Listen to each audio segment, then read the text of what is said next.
one's on the way, streaming magic every day. Join the shelter, it's alright. Blues and twos bring out the light.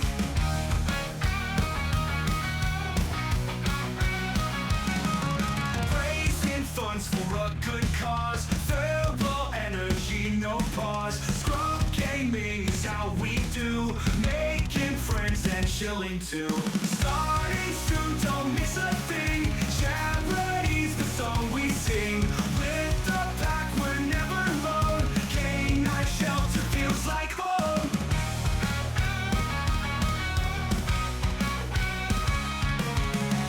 Animals all around us here, bringing joy and spreading cheer. Communities are common ground. Feel the love with every sound. Starting soon, don't miss a thing. Charity's the song we sing. With the pack, we're never alone. K9 shelter feels like home. Blues and twos light up the night. Feel the vibes are up so right. Here's a love and here's the games. K9 shelters where we reign.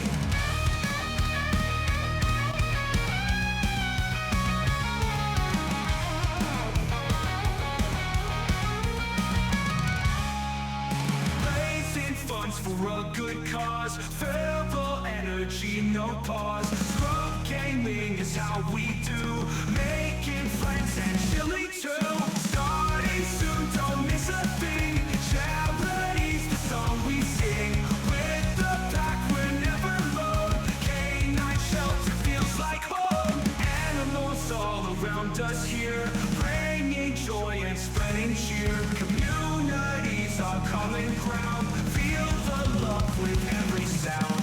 Animals all around us here, bringing joy and spreading cheer. Communities are common ground. K9 shelter feels like home. Blues and twos light up the night. Feel the vibes are all so right. Here's the love and here's the games. K9 shelters where we reign. Blues and twos light up the night. Feel the vibes are all so right. Here's the love and here's the games. K9 shelters where we reign. Blues and twos light up the night. Welcome in, everyone, to episode 10 of Happy Hour in the Doghouse. And today we have the incredible, the wonderful, the amazing Joker Dad, everyone. If I had an applause button, I would press it right now, but I don't like he does. We'll do it for you there, K9. Let's go. Look at that. There we go. But thank you all for being here. I really, really do appreciate this. I first off need to very much thank Joker Dad because it is because of his podcast, all right, Joker Dad Spotlight, that he had me on twice. There's a big inspiration and passion project for this. So first off, thank you so much for giving me the confidence to do this and have you in the hot seat instead. All right. I know I'm over here shaking in my boots, but no, thank you for having me there, I K9. Always a highly pleasure, doubt man. it. Highly doubt it. Cracked streamer. All right. There's no way. There's no way that Joker Dad is nervous. All right. I know I would pull up the reverse card right now. I was talking about that just the other day. I was like, I need a reverse card because I want to reverse K9 for once, but we Not came gonna up short. happen.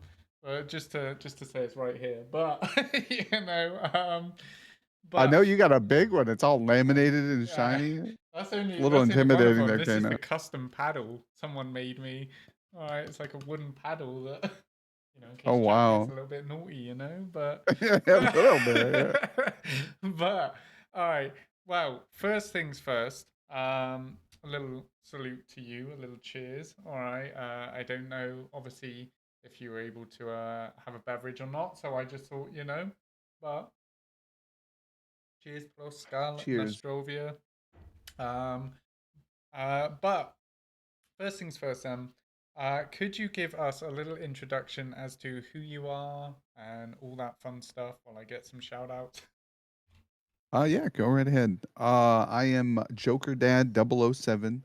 We're a also talk show host, variety streamer, but we dabble mostly into Fortnite, the good old battle royale game.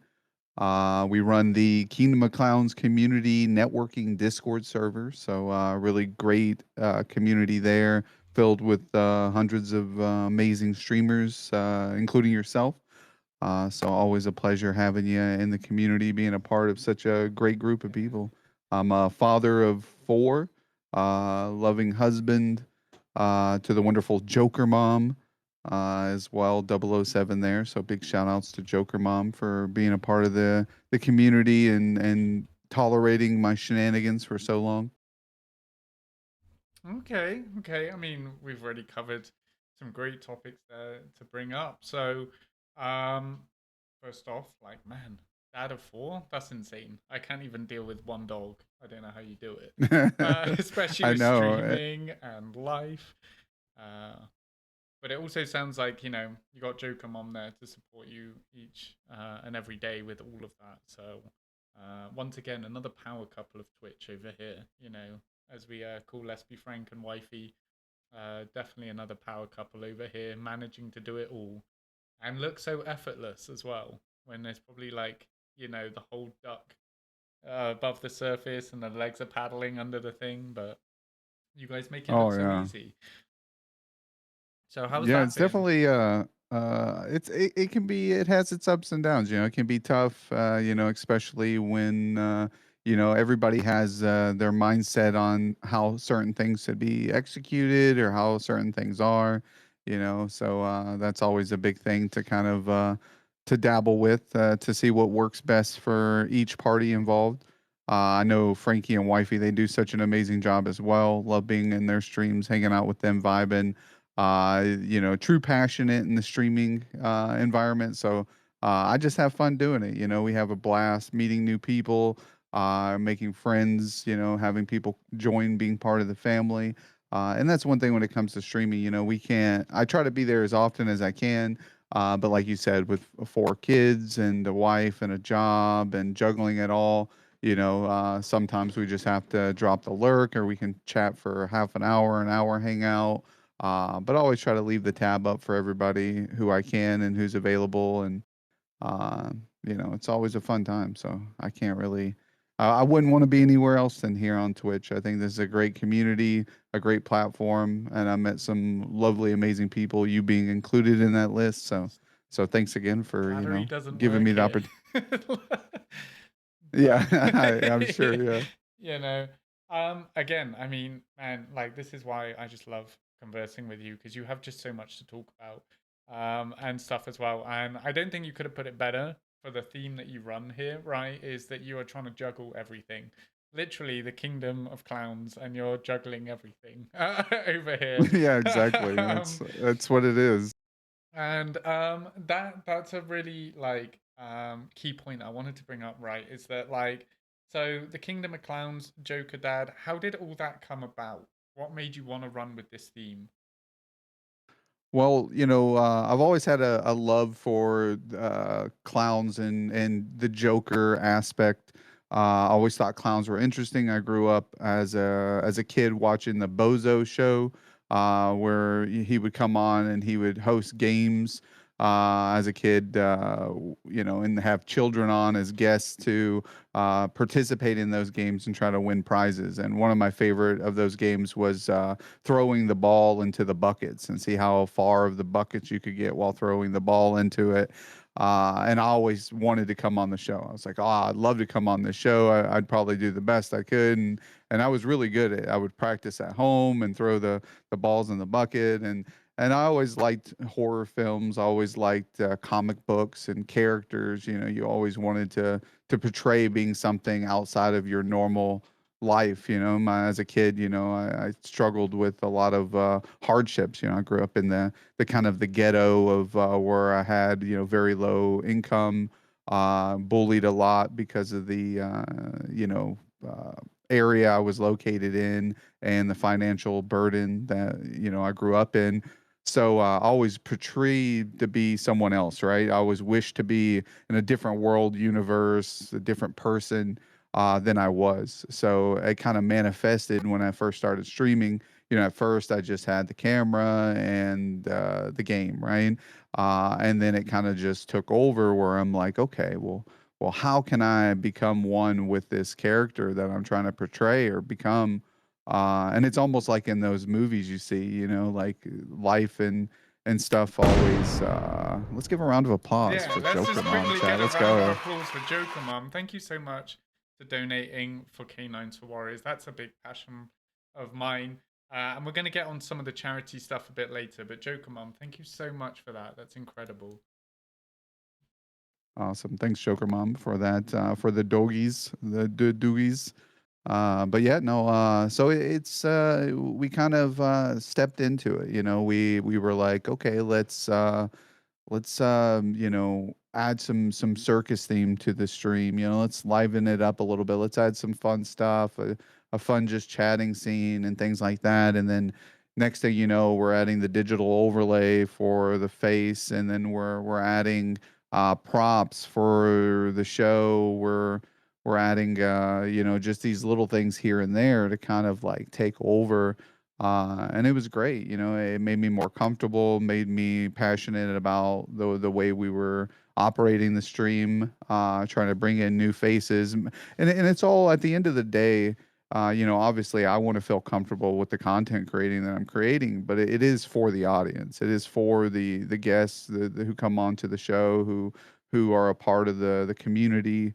Everything I do in the Kingdom of Clowns is for the people, for the audience, and for the team members. And yeah, I can't forget Heavy the clown socks. Yeah, the shoes, the clown socks, the fortune cookies. These are all things that manifested from the theme in my mind. I'm like, well, what else can I do? And I'm still trying to evolve and add new things to the stream. We had the Joker baby puppet.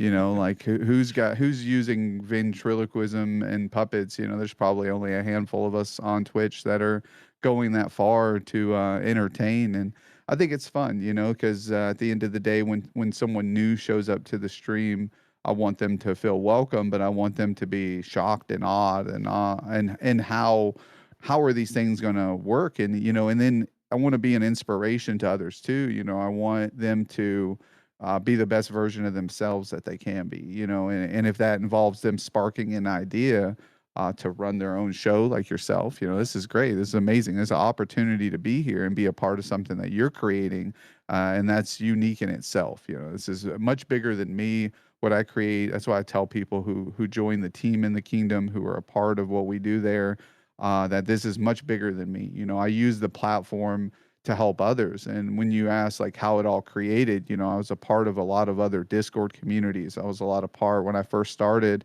I was kind of used up, and just my time and my effort was being used by groups of individuals, right? And I think that's fine. Like I was there to kind of be a part of what they were creating, but then I realized they had very little interest in the content that I was creating, even though I had a lot of interest in what they were doing. So I decided to create the kingdom and do things my way of how I would want a great supportive community to be for others. So like if, in our community in the kingdom, if we have members who are celebrating, their affiliate anniversary or birthday stream, they get that platform. They get the opportunity to be shown off to the masses, unlike other discords who kind of gatekeep that away. I add them on the events tab. I support them. I try to show up if I can, if I'm available. Obviously not working or have family time or things like that. But I'm sure to put in some sort of effort for those individuals, right? Because they put a lot of effort, time into not only myself but others a part of the kingdom. So we're all a big family, and I'm happy to have everybody who invests even a smidgen of their time, because we're only given such a short period on this earth, and our time is limited, and every second matters.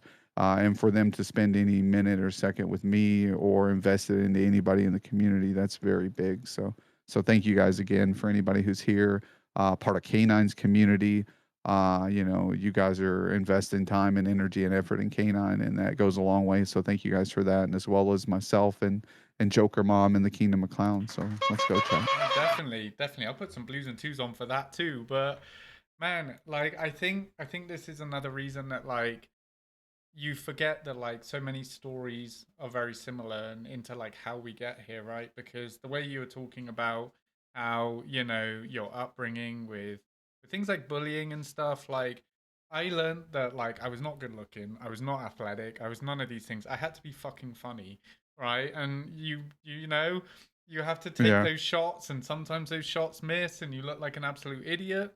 And other times it works and you're trying to fit in as you grow up in life and that. And I was just listening to that story and thinking like, man, like you did the clown thing, right? It's like you ran with it and you were like, okay, like I want to bring joy. I don't want to, you know, have like this negativity for people. And in doing so, like with your theme, and the thing is that like most people think of like the circus, etc., as like a place for like the waifs and strays in life, that like, hey, you're all welcome, you know, like I don't want anyone to not feel welcome, right? We're here to have a good time, like you said. We're on this earth for way too short, right, to do some good that we really want to do. And like just hearing that enough is actually like, that sounds like perfectly what I'm doing on the other side with the shelter, right? I take in the waifs and strays, and we're all welcome here, and we all just want to do good, right? Um, and I think what you've done is you've created such a unique theme in itself, right? Because, like you said, I haven't seen anyone go out there and use as many props as you do in the way that you do. There's a lot of hype streamers like flashing lights and things like that dancing around, but yours are very unique, right? Like it's very on brand for you. Like you said, the clown shoes, like having just having your feet on stream wearing giant clown shoes now. I can't imagine trying to order those. I don't even know where I would go to order clown shoes, right? But like the level of passion and want to make something unique, create something. Going and buying a ventriloquist dummy, right? Is like where do I even go for that? Like without someone being like, "What the fuck, dude? We haven't done ventriloquist dummies in years." You know, like it's Yeah. such a like different thing to include. And in doing so, you make people feel like, okay, there's this silliness to your streams. There's this like level of entertainment. There's this level of like, hey, it's all for fun. But then you also create such a serious side to everything.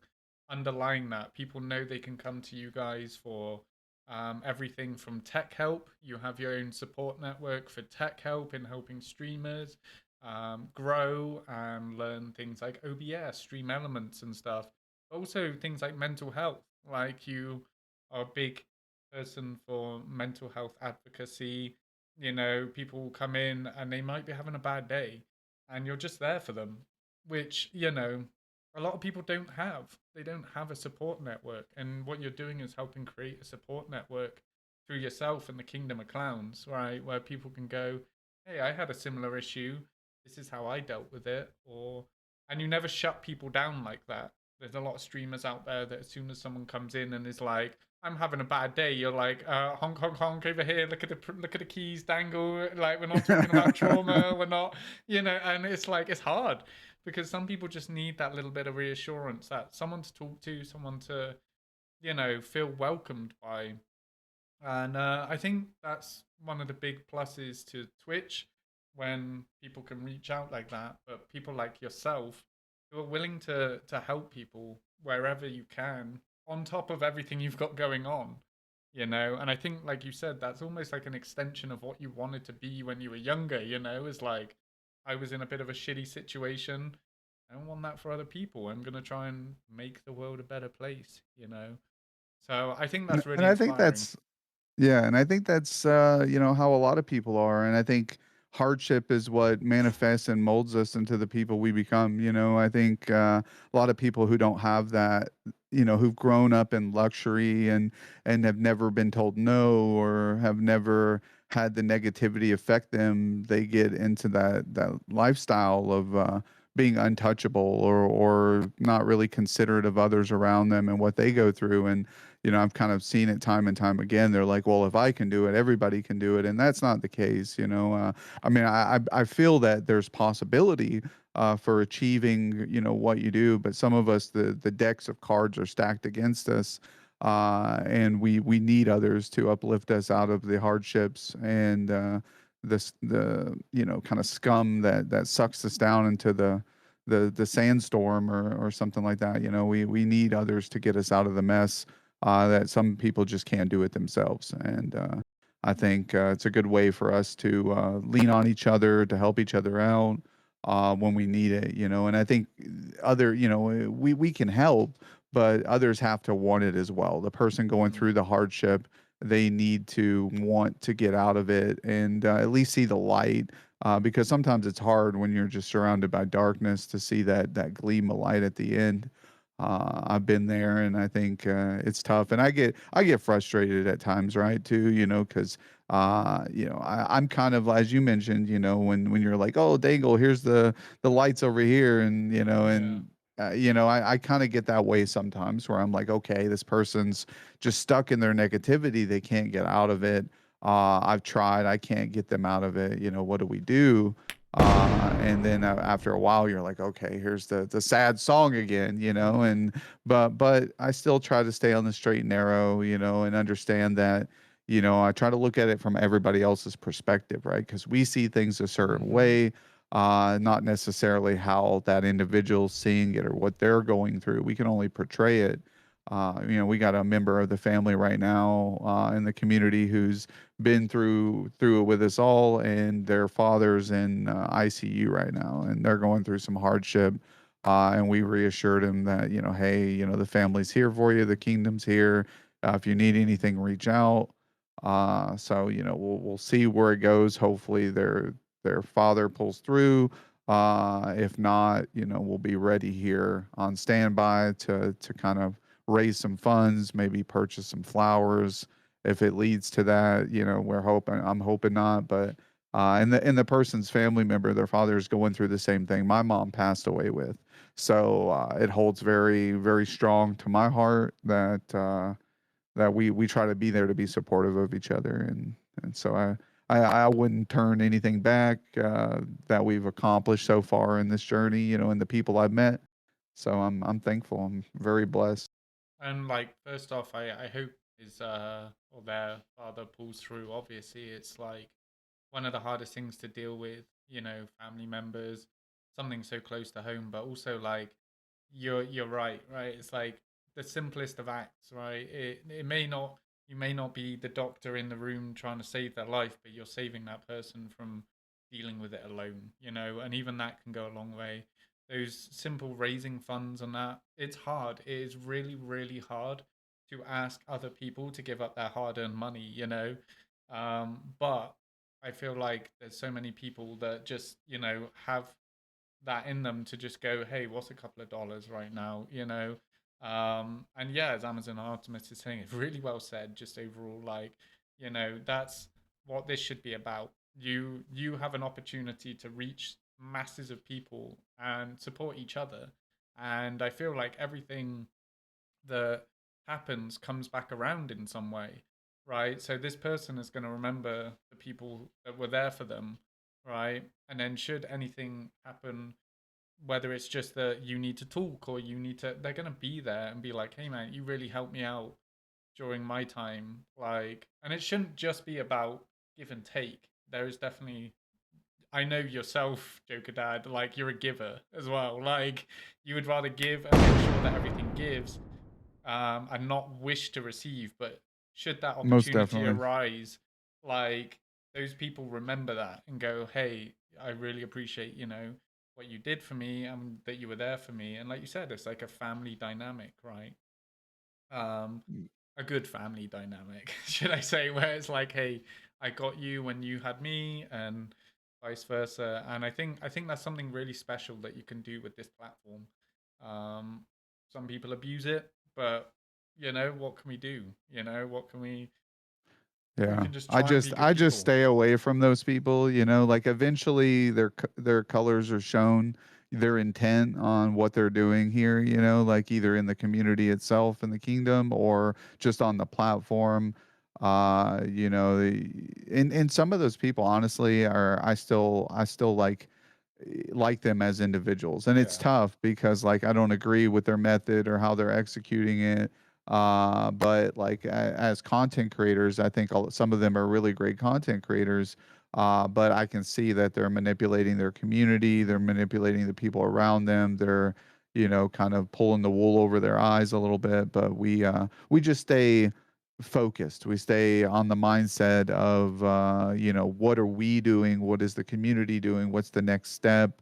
And achieving what's best for, not only myself, but for the sake of all the members who are included. Because these individuals, like I was saying earlier, they spend a lot of time and energy and effort in not only, helping the others around them, but in growing themselves. And I want to see everybody succeed. I really do. And I think at the end of the day, if others succeed around you, we'll all be able to lift each other up to greatness. And I look back a year from now, or a year from at this moment, right, in the past, and I see all that you've achieved, and I see all that others have achieved around them, and where they're at now. And I don't think people really notice that as often, right? They don't mm, see the small steps that have led up to where they're at. They just kind of look at, oh, well, I'm still kind of here, and I don't see much of it. But then when you take a step and take a breather and look back and examine everything, you kind of see, well, wow, man, I've really achieved quite a bit from where I was at. And it doesn't have to be a physical form. It could be like emotionally mm. and spiritually, how much of a better person they've become, like, and I think that's the best part about it. No way, Uh, you've really nailed some stuff on the head once again, right? Like, I I don't like looking at analytics, for example. Like, the only time I looked at analytics were like affiliate, right? Because there's a very strict regimen to be like, hey, I know what I want to do. I want to get the charity button up and running. I want some cool emotes, blah blah blah. Like, after that, it's all about the growth that has been natural, has been, if I look back on it, I'm like, there's no way that like 2 years ago I met you, and look at where we are now. Like, I didn't imagine that journey of like all the things we've both been through, but yet you're still doing it alongside people. You're watching people grow, you're watching people succeed. Again, some people they don't succeed, and I'm sorry for that, but like that's life, Like, one day I could turn around and not be here, It's just it's part of life, but it's amazing to see what people have accomplished in that time frame, right? Yeah, I And think it's even about the journey, I mm, think it's the journey that we all share with each other is the real succeeding. Because people, like you said, analytics, they look at the numbers, and I've had great numbers, I've had terrible numbers, I've had ups and downs throughout the journey. I think that eats at everybody, they kind of just examine it based on the numbers.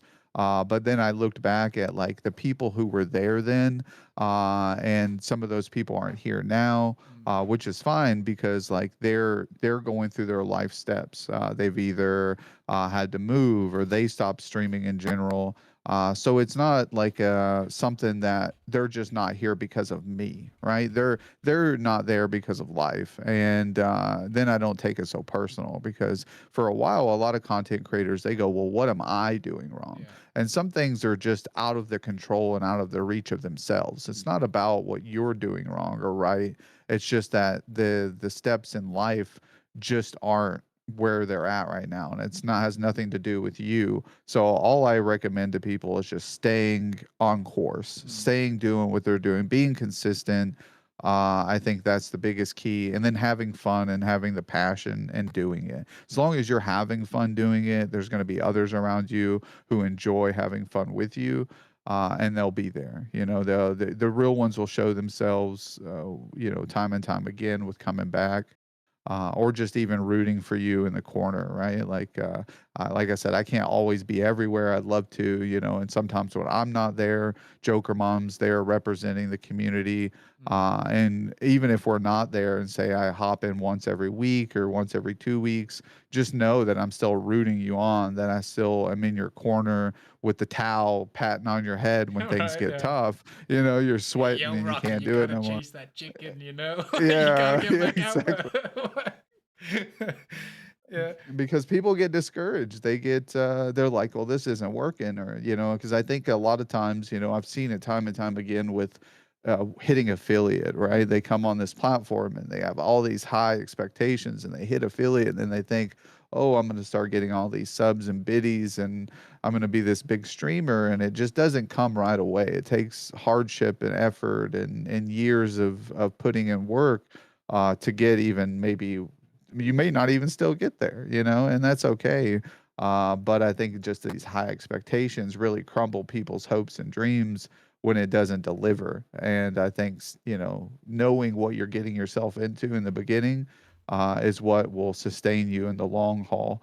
I've seen people get burnt out 2 years in, a year and a half in. I was streaming 6 days a week. I used to go Monday through Friday, and then I'd stream on Sundays. There was a time at which I was doing my talk show every single day of the week, Yeah. and that was tough. So I had to re-examine, take a step back, stop it for a couple months. We started it back up again, did a couple months at 3 times, 4 times a week. And then now we just have slowed down and haven't been running any episodes. We may start back up. We may not. It just depends on how life and what opens up because this is a lot of work for even you to do this. You're 10 episodes in. I'm sure you could tell, like, reaching out to people, setting up schedules that work best for others. It can be It's tough, rough. So It's rough.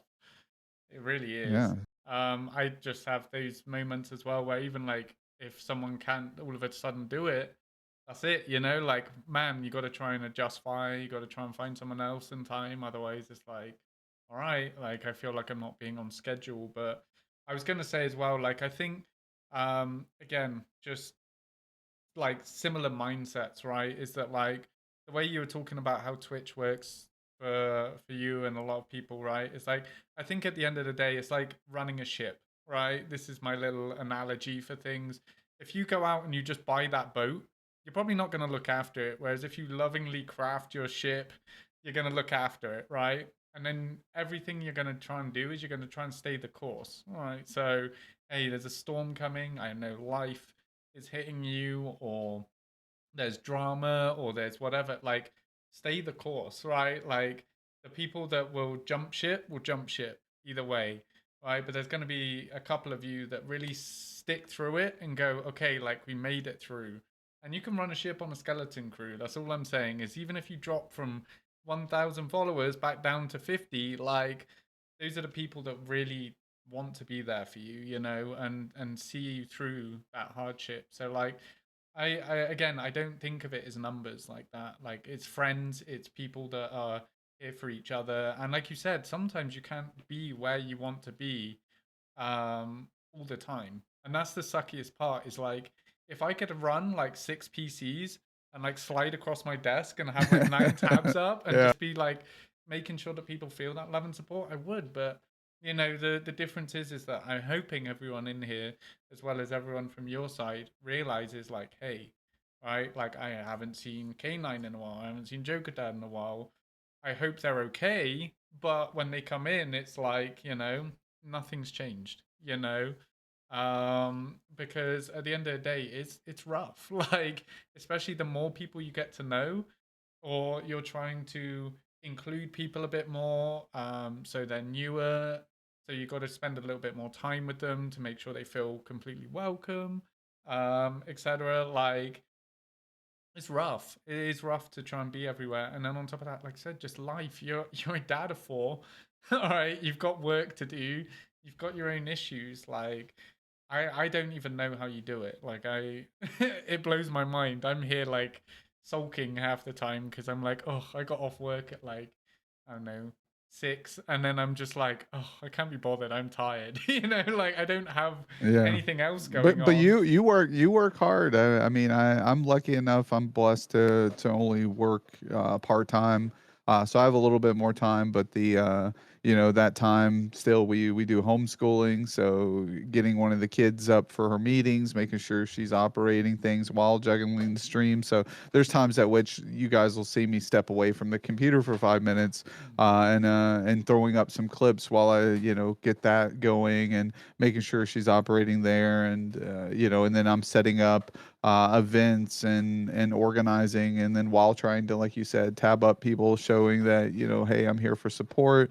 I can't chat as much right now, but I'm here, and I make sure that it's, still genuine support. I know some will tab up like, 30 people, and I can't do that No. because like not only I wanna like engage with the people Mm. that I am tabbing up, that I'm there. But I also want the views to count. So like, Yeah. I'll tab up a max of 3 people. I'll hang out for quite a while, hour, 2 hours, and then when I get back home from work, I may tab up another group of 3 people, ask how they're doing, check up on them. So I'm always looking out for people who've, not only, like I said, not just even invested in me, but have invested their time and effort into the community. And if I see them out there, in mutual streams, like we all see each other, right? I see Yeah. you around. Frankie was in here, Yeah. Amazon Artemis. Like we got just wonderful, wonderful people, and they're always out showing love. So I think of the future, right? I think of 3 years from now when we've all succeeded even more than where we're at now.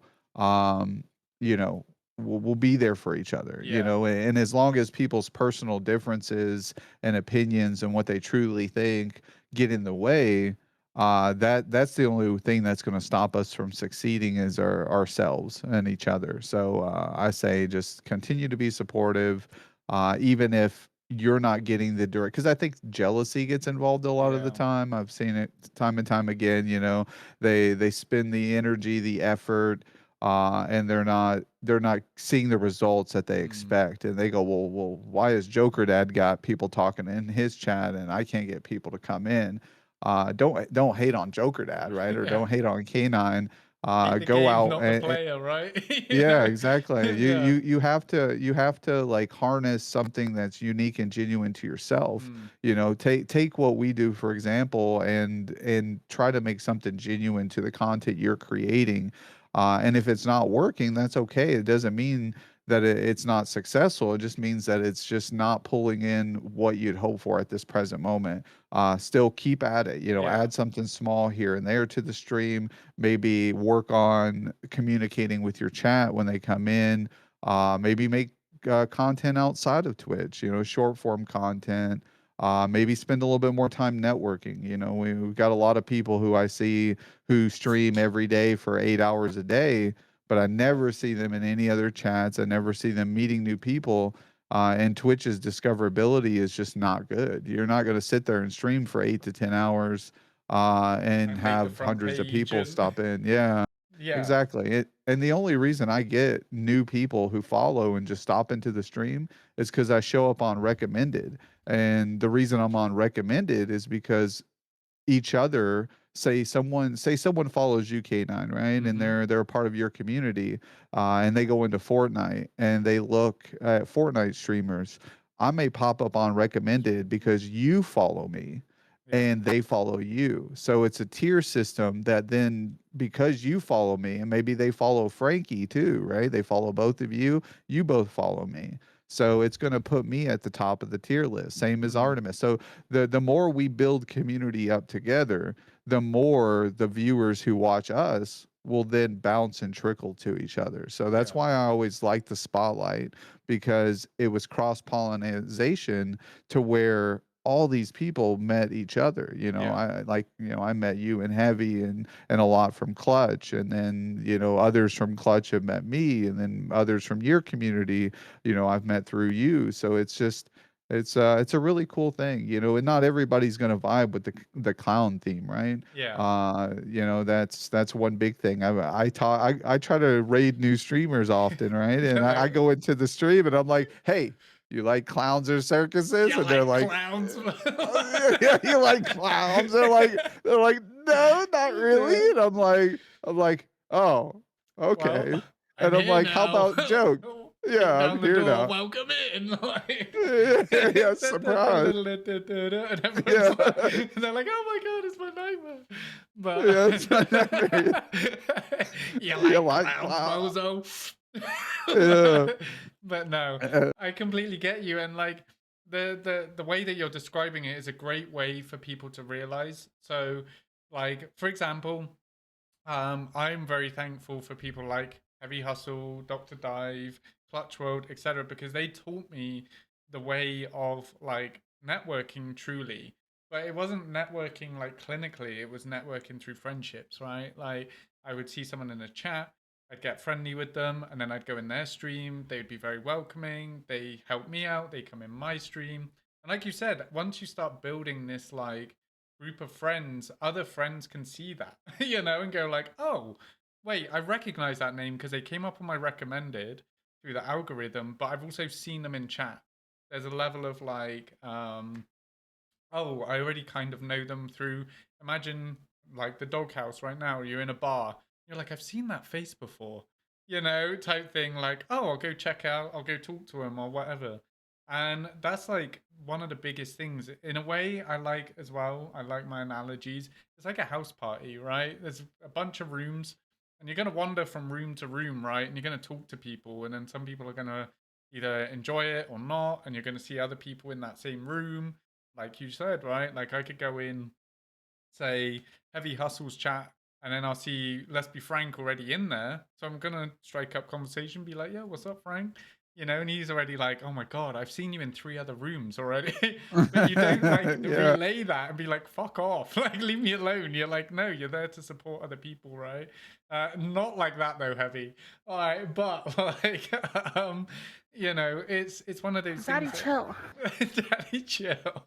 All right. But it's one of those things that makes me so happy to see, which like you said, some people that makes them jealous, right? Like why are you over here? I don't know. I'll give an example. When you can be over In here, my yeah. stream, and it's like because you're just spreading the love, right? You're just being there. You should be happy that people are connecting with others. Like, for example, um, Heavy Hustle and Epic Ranger are two of my mods. I could go in their stream and be like, "Why are you two best friends? Why are you not best friends with me?"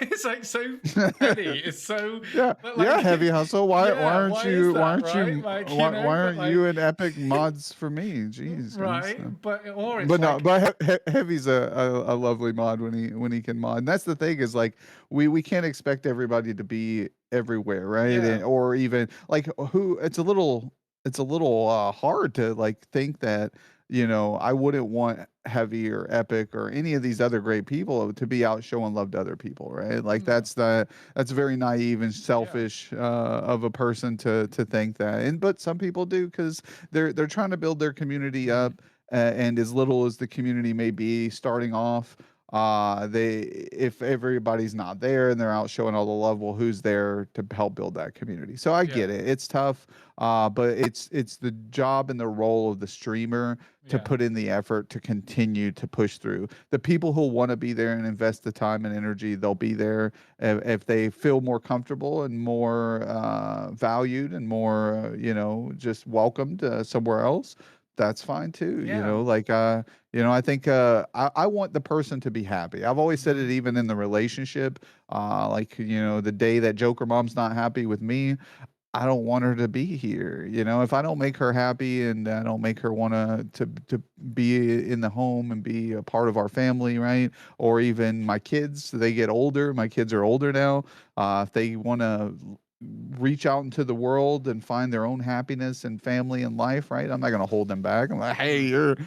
you're 25 years old. You stay here in my home forever. Right? Yeah, Like like when you see it, like it does feel a little bit like ridiculous. But one, Leah, no, you deserve all the shout outs as well, bestie. But like she's saying, like as well, there, like um, that mentality can really hurt the stream, even so, because it shows through. A lot of people have no way to hide their emotions with these things, right? Like, can you imagine if someone came in and I was just kind of like, up? Like instead of being like, yo, what's up? It's so and so. Because I'm just feeling like, oh, I saw Joker Dad in this other stream and he didn't come to mine last week. So, like, yeah, what's up, Joker Dad? It's like, it's so dumb. Like, at the end of the day, yeah. it's just going to show those true colors of like, you're not in it for the support of people that you want to be. Like, yeah, I can understand. Sometimes you're like, man, I really wish I could be in more streams more often. And I can feel they're like a little bit hurt that like, I haven't had a chance. But like I said, Everyone's got lives, all right? That's the thing is like, And that's why I try to ask about, like, their stream schedules, mm, or like I let them know, "Oh, hey, your stream starts at this time of the day. Unfortunately, like that's when I'm at work," or hey, that's when I'm streaming also, or oh, I see that you stream at this time on a Saturday. And that's why, like, when I do these random off streams, the off of my schedule, like say maybe just doing a collab, or I just feel, hey, I got today off randomly for no reason, so I'm going to stream a little later. And then when I mm, raid out, these are all people that I normally never get a chance to show love to. And that's what created the wheel of destiny, right? Like, yeah, because there's all these awesome people on, and I want to rate each and every one of them, but I can only pick one. And how do I pick just one person? Because, like, I want to pick all of them, and it's not fair that I just choose one, because I don't want no one to feel that they are one up everybody else. There may be once in a blue moon I'll pick someone, but there's a reasoning behind it, right? We're mm, trying to get them affiliate, or I never see this person on yeah, ever, so we're gonna raid this person, something like that. So that's why I always think any raid that I receive is a blessing. Like, they could mm, have chose any other streamer on anyone. Twitch, and they chose me. So, thanks to everybody who does that. Thank you, K9. You've rated me time and time again, so thank you for that. So yeah, it's a great opportunity to be able to meet all these great people, and try to teach them a thing or two, right, while teaching myself, because I'm always learning. I don't know, I don't have all the answers, Right. but I have learned quite a bit in the 2 or pushing almost 3 years now. I think we're going to be pushing 3 years coming up, and I can't believe it. It just seems like yesterday when I first started streaming. Real quick, just to mention as well, Leah put in there about like there are those people that will come into your chat, they know they're gonna get a shout out, and then they just dip, like that. Yeah, like if that's what they want to do, that's like their prerogative. But it shows when someone does do that, like because you know people recognize that very quickly. I know that we had an issue with a mod very early on that would only do that, right? She would come in, she would shout out herself, and then be like, "I'm off to stream, bye." And then I'm like, "Oh, okay, like, cool, But like, there are those people, and it's like, if that's what you want to do, but you're gonna see that on the other end of that, where people are gonna come to your stream, and then it's gonna be me, me, me, me, me, me, and you're gonna be like, oh, like you said, they're gonna be the type of person that will stream for 8 hours a day at like a couple of viewers, chat will be dead because they're not really engaging or anything. It's like, oh, just come to my stream, but then it's like, where's the actual content in this? I might as well just be sat outside your window looking in, just like, it's a bit weird. Like, Yeah. so there's a difference, I feel that, yeah, and it becomes a pattern and you just recognize it as a streamer and you're like, okay, you do you, boo. But like, I'm not really gonna, yeah, be friendly in that sense. I'll be civil, sure, you're a streamer too, but um, yeah, that was just like another thing that I feel like is one of those things in life where you're learning constantly. And as you said with the raids, right? Like I'm not gonna raid into that person eventually because I'm just gonna be like, well, they come in every time. But like you said, like I am now trying to like find a way of building a new way of raiding people, right? Because you have the Wheel of Destiny. Like mine is like, man, there's all these wonderful people on. I haven't raided them within 30 days. So, and then Yeah, like I you see that said, they added that to the raid mechanism in Twitch now. So when you pull someone up, it tells you when's the last time you've raided them. It'll yeah, say you raided them 12 days ago, or haven't raided them in over 30 days. And I think that's very cool, because I think it may even tell you how often they've raided you. yeah. I'm not sure. I just noticed it one day and was like, oh, this is kind of cool. So if someone, maybe you feel like they haven't shown the love to you in a Yeah, you while, could be a little bit like, we'll skip them, yeah, That, yeah, like, but no, it's like, so yeah, that's just like one of my things. Like you said, I feel like there's a big part of me that will always try and show the love to like big people, but I'm like, all right, I've got all these OGs that I want to show the love to all the time. Like, say, for example, like, okay, Leah streams from, Friday through Sunday and a random Wednesday. I might be like, yo, she never really used to stream on a Wednesday. Let's go show her love. And everyone's like, oh, Leah again? Like, that's your mod, But like, on the other hand, it's like, I got to show that love for my people. But on the other hand, I'm like, oh, um, there's someone new that I just met, and I had a great time with them. I think you guys will. And then I look at those analytics a bit of like, I haven't rated them before, or I haven't rated them in 30 days, and I'm like, this is a perfect opportunity. Oh my God, stop. My accent doesn't help, but Leah. All right. But like, you know, it's like one of those things where like now as you get bigger and you're finding that like it's hard to make people feel like you're really trying and you shouldn't have to. You know, like you shouldn't have someone going like, "Well, you never rated me," and you're like, "Dude, I stream Yeah, like the four more you times a build, week. yeah, I'm the more trying." you build your community, like the more it's going to become difficult to rate everybody, right? Yeah. Like, or show everybody the love. I can't watch, the 700 people that I have in the Discord all the time. Yeah. So I have to watch the ones who've invested their time, their effort, their energy, who've put in the work. Again, not just on myself, like, because I tell people there's some people who can't catch my stream. Mm. I stream in the mornings, between a certain small 3 hour window. There's just people who say, Joker, I just can't watch your stream. I just can't be there. I'm sorry, but you got my support. Yeah. And that goes a long way. And if I see those people on, I'll still show them love, even though if they can't make my stream, maybe they'll make the stream of Artemis's or Eagles Chick or Bring the Meatballs or Never Enough Caffeine. All these great people are part of the team. Maybe they can catch their stream. And if Mm. the networking and the kingdom has helped them find people who vibe with them, I've accomplished so much more outside of myself, right? Yeah. We're building friendships, family relationships with each other. And again, not everybody can vibe, but even if a person can just hop in and keep me tabbed while they're at work. I've got people who just come in and lurk while they're at work. They take the time and risk Right. their The boss their man their coming job round with and just yeah. to come in and hang out. And I think that's cool too. I don't ask of that by any means, but if they put that effort in and that energy, I greatly appreciate it. And I'll go out of my way to try to be there at night and watch them when they stream. So we just try to give back because I'm trying to help them build their community while they're trying to help me build mine. And we're all working together to accomplish great things. But like you said, if someone's just hopping in, hey, I'm about to stream in 5 minutes, Like, and then they oh, disappear, and you're like, oh, cool. Well, I hope your stream goes well. Like that's yeah, all I like do, and I go on my way and I start keeping entertaining. You know. yeah.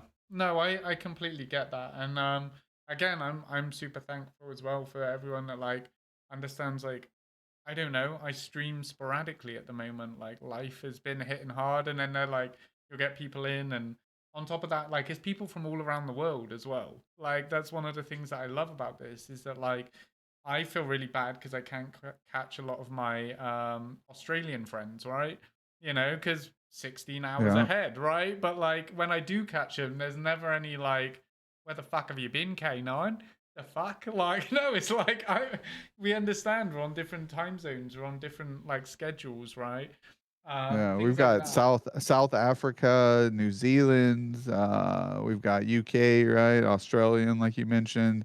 I've got some friends in the Philippines. So you got all these areas that are all over the world, and you just can't, to juggle. Like I've had to learn time zones almost to an extent, like you just said with Australians, because I'd have guests on the show, right, from Yeah. Australia, and you'd have to kind of work with them on what time of the day it is for them and to you, and it's a juggle. But I wouldn't, I've just met some awesome people that I wouldn't have the opportunity to meet in real life, right, or in my neck of the woods regionally. So it's very cool, and And then I'm having fun.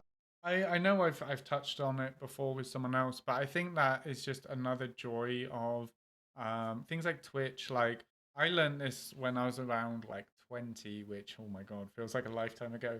With Instagram, right? Was that like I started making friends through Instagram that were all around the world, but it was because I genuinely vibed with those people. I had genuine connections, I had genuine interest in conversation, we had similar interests. Whereas like when you're growing up, as we said, even things about like being like bullied and things like that is like you're trying to fit in with a certain group of people, right? You're doing your best to be like for me, I fucking hated football. I hated sports. All right, soccer. But like, but all my friends are into it. So guess who was on the sideline with all their girlfriends, chatting it up to their girlfriends instead of playing the game? Because I was just trying to fit in and be like, I want to be a part of the group somehow, like. Yeah, Whereas now, exactly. And I think there's a good role for everybody to be yeah, like, if you're not doing that, who else is? There's a perfect spot for everybody, right? yeah. And then it's like, well, I don't fit in with this group of people, but like on Twitch, like I wouldn't have met like 90% of these people in real life because I do know some of them. But like it was like one of those things where it was like I can go in a stream, say for example, we're still trying to work out the origins of the La Lia. All I know is I followed her, I went training for a month, I came back and I started like chatting, right? And then like she could have been like, me and her, we don't click.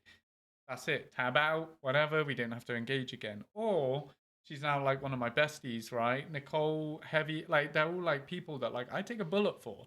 And it's like we're just internet strangers that have built like a friendship off of mutual interests, mutual support, mutual like wanting to know about each other's lives, and it's like I think that's something really special that you can do on this platform, as well as you can have that like super intense level, but you can also have like the other level, like what you have with, say, just being there to support each other, help streamers grow, help people feel wanted, have a place to talk. Like it doesn't have to be super intense friendships, but it can also lead to that.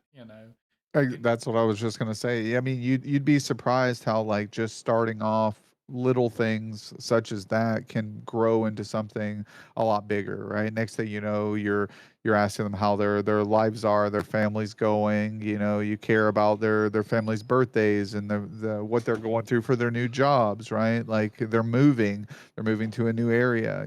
Like you're kind of interested in and invested in those people, but at the same time, like I kind of like I try to play the middle field of it because I've overly invested in people and got mm, emotionally involved, I guess you would say, not like relationship wise, but just I wear my heart on my sleeve, right? yeah, I'm that type of guy, as you said. I'm a big humanitarian. I'm always out trying to help others. But sometimes their intent isn't genuine, mm, and they can easily cast me aside, throw me away like the rest of the trash, and I kind of get, I it wouldn't hits say hard. defensive, but it Yeah, does. It hits hard because I'm like, well, I would never do that to you, mm, right? And it sucks, right? So I kind of like you. It's almost like an abused dog, right? You have a yeah, dog that's abused. That dog's very weary with coming up to new people, right? It's scared, it's unsure how to interact with someone new because they don't know if they're going to get beat again. And that's kind of how sometimes I feel, like I've been beaten to a pulp. It's like, should I continue to give my heart to others and welcome them in? But not everybody's like that. So I yeah. can't treat any new person I meet as if they're going to hurt me, right? Or they're going to abuse or take advantage of what we have to offer as a community. I just have to give them that opportunity, and if they do, they do, and if they don't, they don't. And I think that it can be a dual-edged sword in that itself, because you might have someone that actually is coming in with not necessarily the best intent, but not willing to give as much. And then when they actually find someone that actually genuinely cares, they're like, wait, I was like actually gonna like beat you up a bit, and and then you're like, like wow, there's actually good people out here, whatever, because they might have experiences like so, for example, I actually spoke to this about one of our soldiers. He's a piece of shit. I'm not gonna lie. He's an absolute shitbag. But the other day he said to me like, "Oh, like insert government name. How do I become a drill sergeant?" And I was like, "Why do you want to become a drill sergeant when you can't even like show up for work, and things like that?" And he's like, "Because I want to hurt people like they hurt me." And I was like, "What the fuck? Like that is completely the wrong mentality." Right? He's like, "I want to fuck with them." And I'm like, "No, that's not what it's about. Like, what about if you wanted to teach people through hardship what you learn, but you make their lives better?" And he was like, "What?" And I was like, "Yeah, like you can make someone's lives better just because you were hurt. Doesn't mean you have to inflict that hurt on others, but you can show them like life is bad, life can suck. I'm gonna make you do push-ups. I'm gonna, but there's a lesson behind it. And he was like, "Wow, like I didn't think of it like that." And I was like, "Sometimes you just need that person to talk to you, engage with you, and go, all right, I'm not asking you to all reframe your minds, but like sometimes you talk with someone, and you go, I was coming in with this intent, but do you know what? Like actually, you showed me that there's other paths, there's other things that I can think about, or I can still be aligned with I want to, grow my channel, but then like, oh, maybe I should be going out there and chatting to more people instead of just streaming for 8 hours a day. And sometimes it just needs someone to be nice to them and make them realize that instead of going like, you're a piece of shit and I hate you. And then they go, yeah, fuck you, like, yeah, you'll never Yeah. get anywhere just streaming like this. Like maybe you go in their chat and you're just like, hey, Leah's not listening, but you know, um, so it's like sometimes maybe they need that like that chance, like you said, as a scared dog comes up to you and you're like you're fearful of the dog and the dog's fearful of you, but like you find that middle ground and you're like, okay, we're chill right now, and then it grows from there. There's a game, there's a trust, there's a thing from that.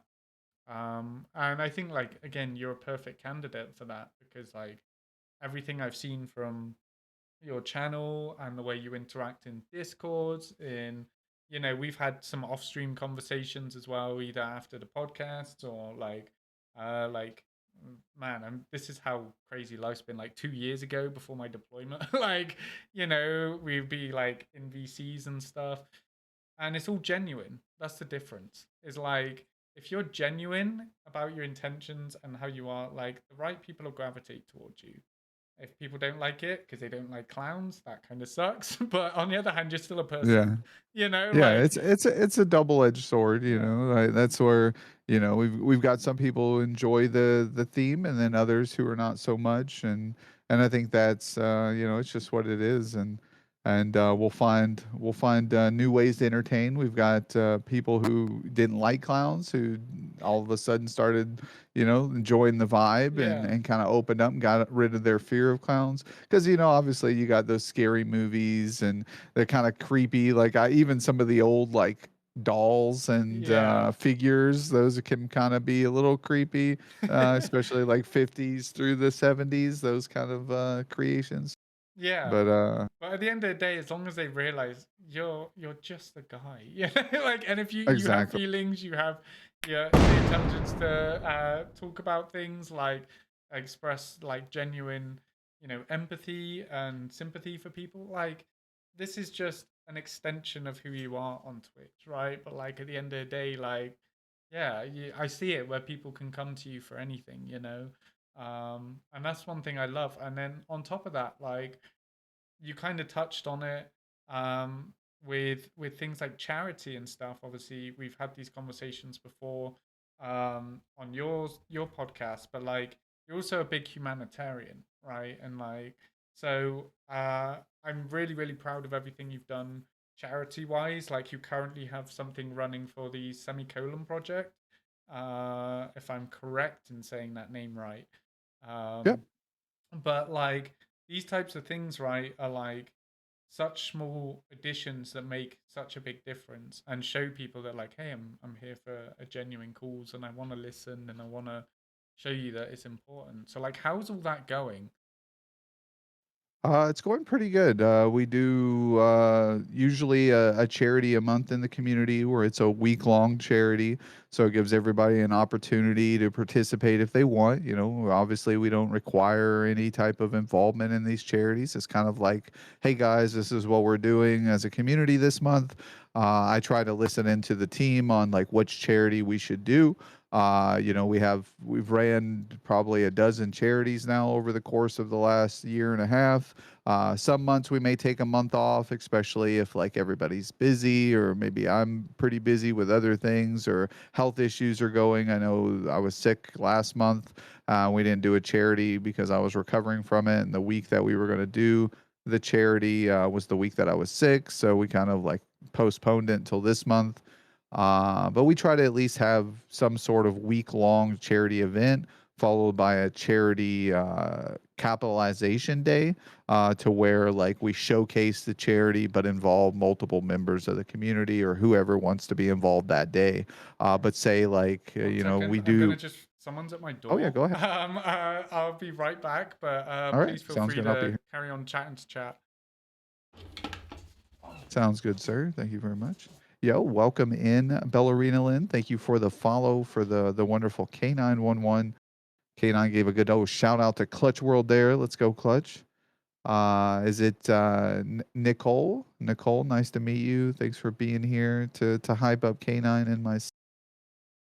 I know we have the wonderful Amazon Artemis. We've got Leah. See, Leah, I can say your name without brutalizing it. No, I'm just kidding. But thanks for being here to show some love for K9 and myself and throwing down that mod work. We love a good hard working mod here. Dropout Stratos. I'm more artificial banana. You like artificial banana flavoring, like runts and stuff like that? Could have been the trainer. I'm kind of scrolling up, looking at some of these previous Oh, comments. sorry. It was Oh no, you're now I'm fine. going through the VA process. They hand you all your appointments as well as email you, and you have to sign for them. My bad. Like on a fucking Sunday? Come on. But uh, all He's like, right. next time, slide it under the door. Yeah, like, dude, I don't even need to sign for this. Like, you sent me an email too, but it's fine. It's fine. It's like for accountability reasons. They're like, hey, you said you'd be there. You signed for it. Like, Yeah. but no, I like. I hate that because like I was really invested in the talking of the charity stuff and that as well. And Yeah. No, I like mean we do it once a month, and we try to like the charities I've done in the past, we try to make it personal to the members of the community. We've ran NICU stuff for newborn infants because we've had a team member who had a preemie baby and got funding from that charity. So we were able to give back because it affected that member. So we wanted to give back so it could affect others. One big charity I like doing. I do it every December. We've done it 2 years now. We'll be doing a third year this December. We do Toys for Tots. yeah, So it's a big one that I do every year because when I was younger, I think I was probably 11, 12 years old. My mother had to go through the Toys for Tots. I think maybe even I was maybe 10. But go through Toys for Tots because she was unemployed at the time. She was in between employments. Bills and stuff had racked up, and she couldn't provide Christmas for the family that year. So she went through their services. They were able to provide, some gifts for me and my sister. So it went a long way. So I try to give back, and we were able to raise close to, I think, $700 as a community damn, for kids for Christmas. That will be affecting kids this year for Christmas, since obviously the funding went in after the New Year's, once we were finished with it.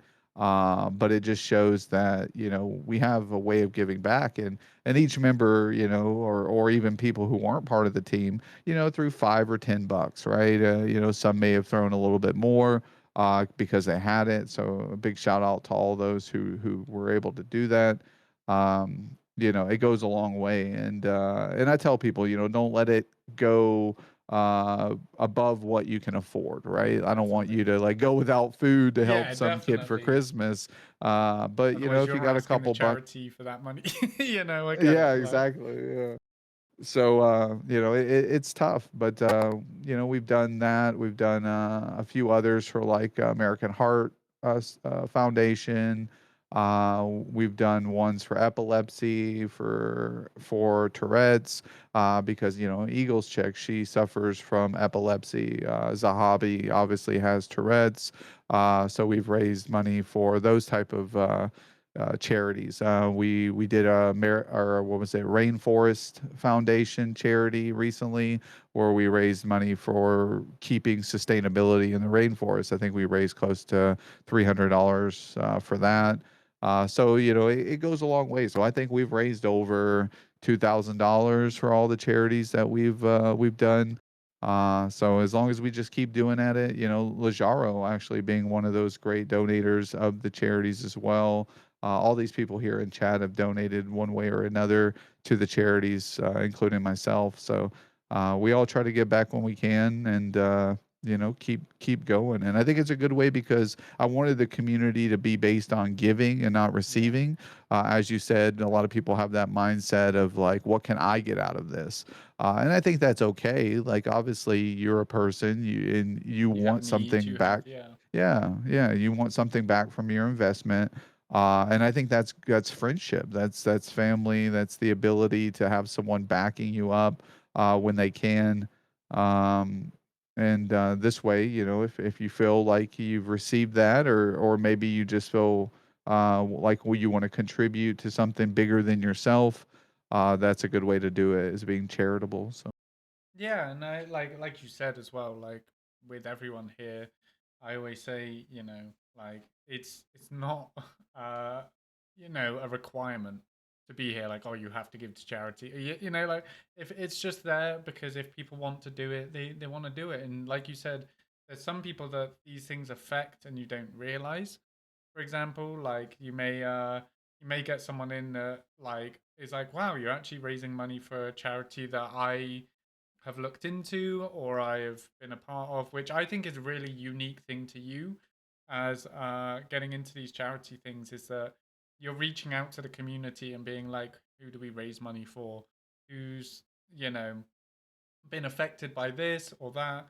And I know I have previously asked people like Leah and Dr. Dive for those things, but like, yeah, like at the end of the day, I also find it hard to show my passion for these things if I don't know the charity. So I have to do a bit of research. I have to like look it up and I have to be like, I understand what yeah, this does. that's what we did too. We researched it. We found like the rainforest one. You know, I was like, well, before I promote it, I want to know where the money's going, right? I Yeah. want to make sure these charities are genuine, and they had all their tax forms. They Oh, had yeah. it where you could actually pick where you wanted your funding to go, like which project. So if you were more adamant on the tigers in Siberia, or maybe you were trying to save aquatic life in this region of the area, you could privately donate towards those specific areas, or you could just donate in lump sum, and then they would distribute it to what needed the most help at the moment, right? Like what needed the funds the most. So that was very cool too. And like you said, it could be anything. It could be humanitarian, animal related. It could be, financial, poverty related, or it could be more, disease orientated, someone who's needs this type of medicine, right? And Mm. without the funding from these charities, it's hard for them to get the treatment that they need. And like you said, we had an individual who I know, Prappy John. Mm. He recently joined the team over the last couple months. He participated in one of our charities right as he joined the team. He had an individual come into his stream and tell him that his father had passed away from the disease that we were doing the charity for.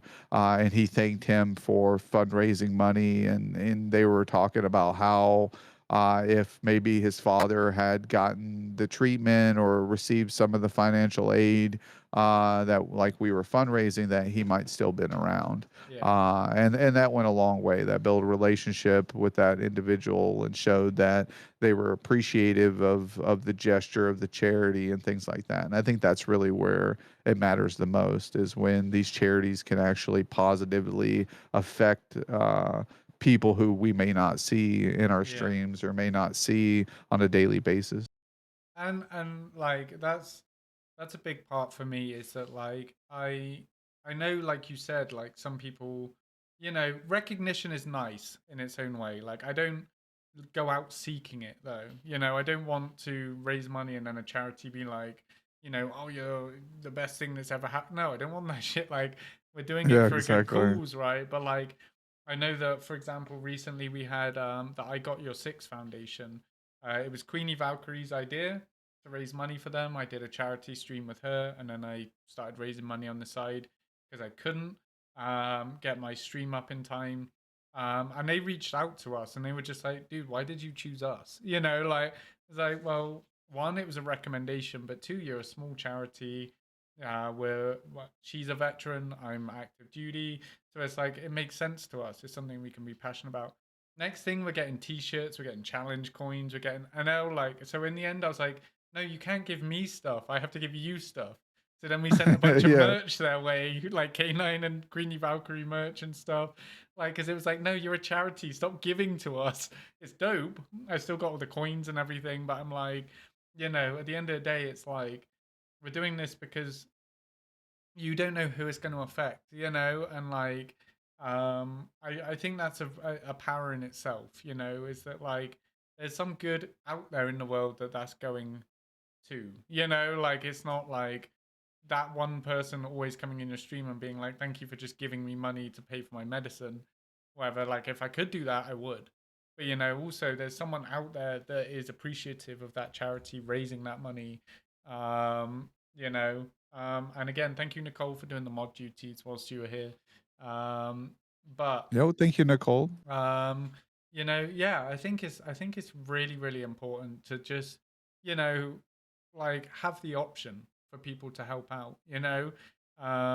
I know that I Yeah, I'm used I'm to, very thankful for the platform to have this charity option because they could not even have the charity yeah, panel, and be all about it because Twitch doesn't get anything from these charities.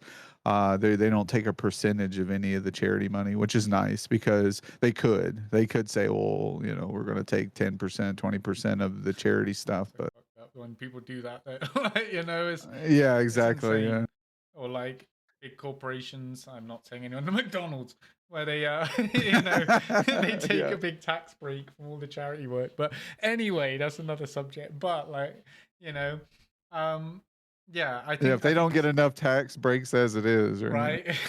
You know, it's insane. But that's why I never use those. But like you Exactly. It's said, about education, right? Just be knowledgeable on where you're giving your money out to. right? And I know a lot of people they talk about what is it, Goodwill store. Hmm.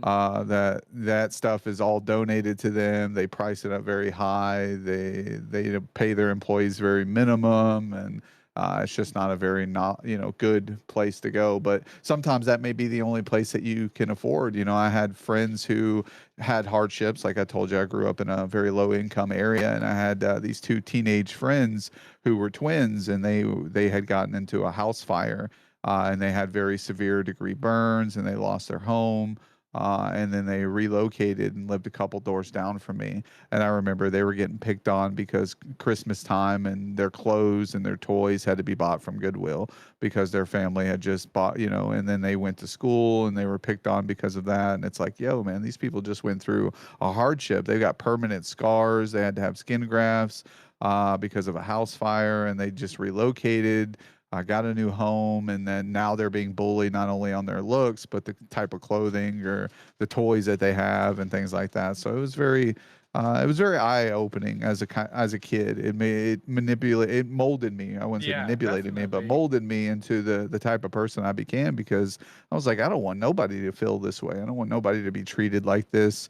So here we are It's trying to make the world a better place I a was gonna little bit say at a time. it's a catch 22 though, because you can also realize that like, damn, people are dicks. Like, why do I want to help Yeah, people? exactly. Because it like, you know, but then Yeah. like you meet that other side of that and you meet the people like your friends where you're like, damn, these aren't the dicks. Like I want to help you, So but that's why I give you a lot of props because you help a lot of animals, and I uh, think that's cool too because like animals are genuinely pretty nice.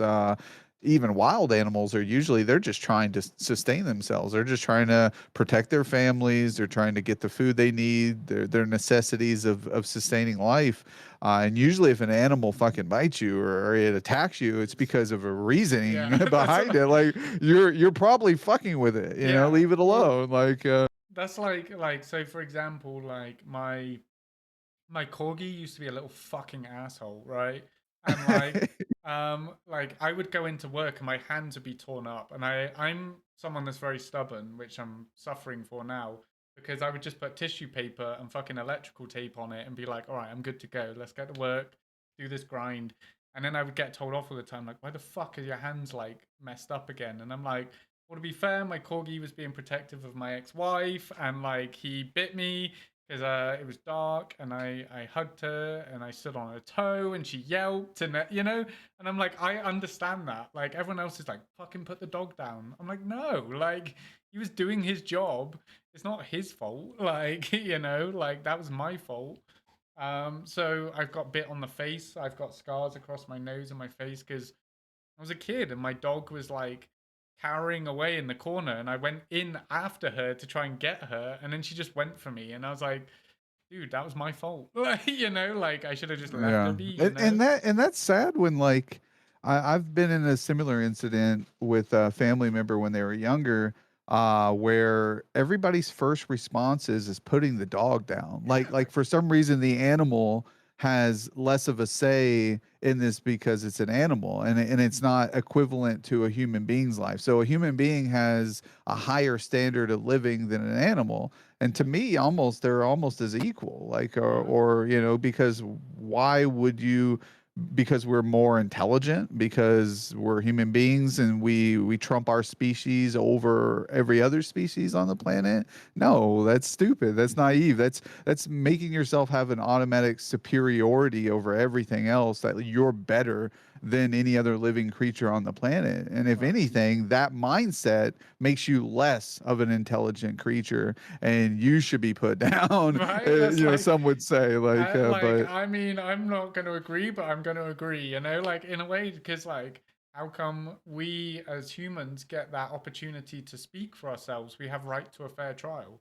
Does an animal have a right to a fair trial? Do you know what I mean? Like, yeah, and just I because we think don't understand its it's language or we can't motives, or it's, you yeah. know, like if I got backed into a corner and I stabbed someone, is that self-defense, or is that, am I do I deserve to be put down, you know? Like, so like I there's some give and take, and it's just like I see these stories, and again, I mean, I'm looking at working with animal control on the outside of the army when I get out, because like they don't have a voice. That's what really scares me, is that like people will immediately be like, "Oh, I shot my dog because it bit my kid."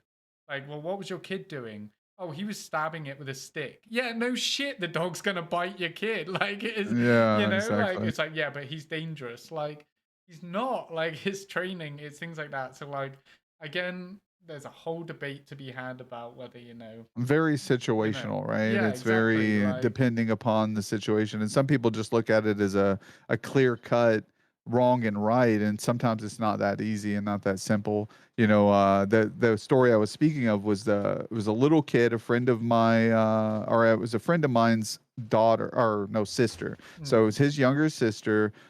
She was coming over to visit one of our family members, and our dog was coming out the same way that this kid was coming in.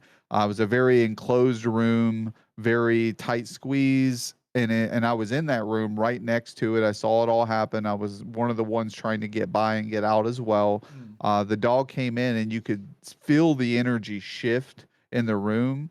The kid was scared. The kid Mm, went like this and shrugged her shoulders up yeah, and like her arms next to her face, and the dog sensed it. I saw the dog got scared himself, yeah, and he lashed up. He jumped up and yeah, bit. Just one snap, nothing like aggressive, or yeah, he was just scared, and it cut her face. The tooth, or you know, yeah, slit her face, and she had to get a couple stitches.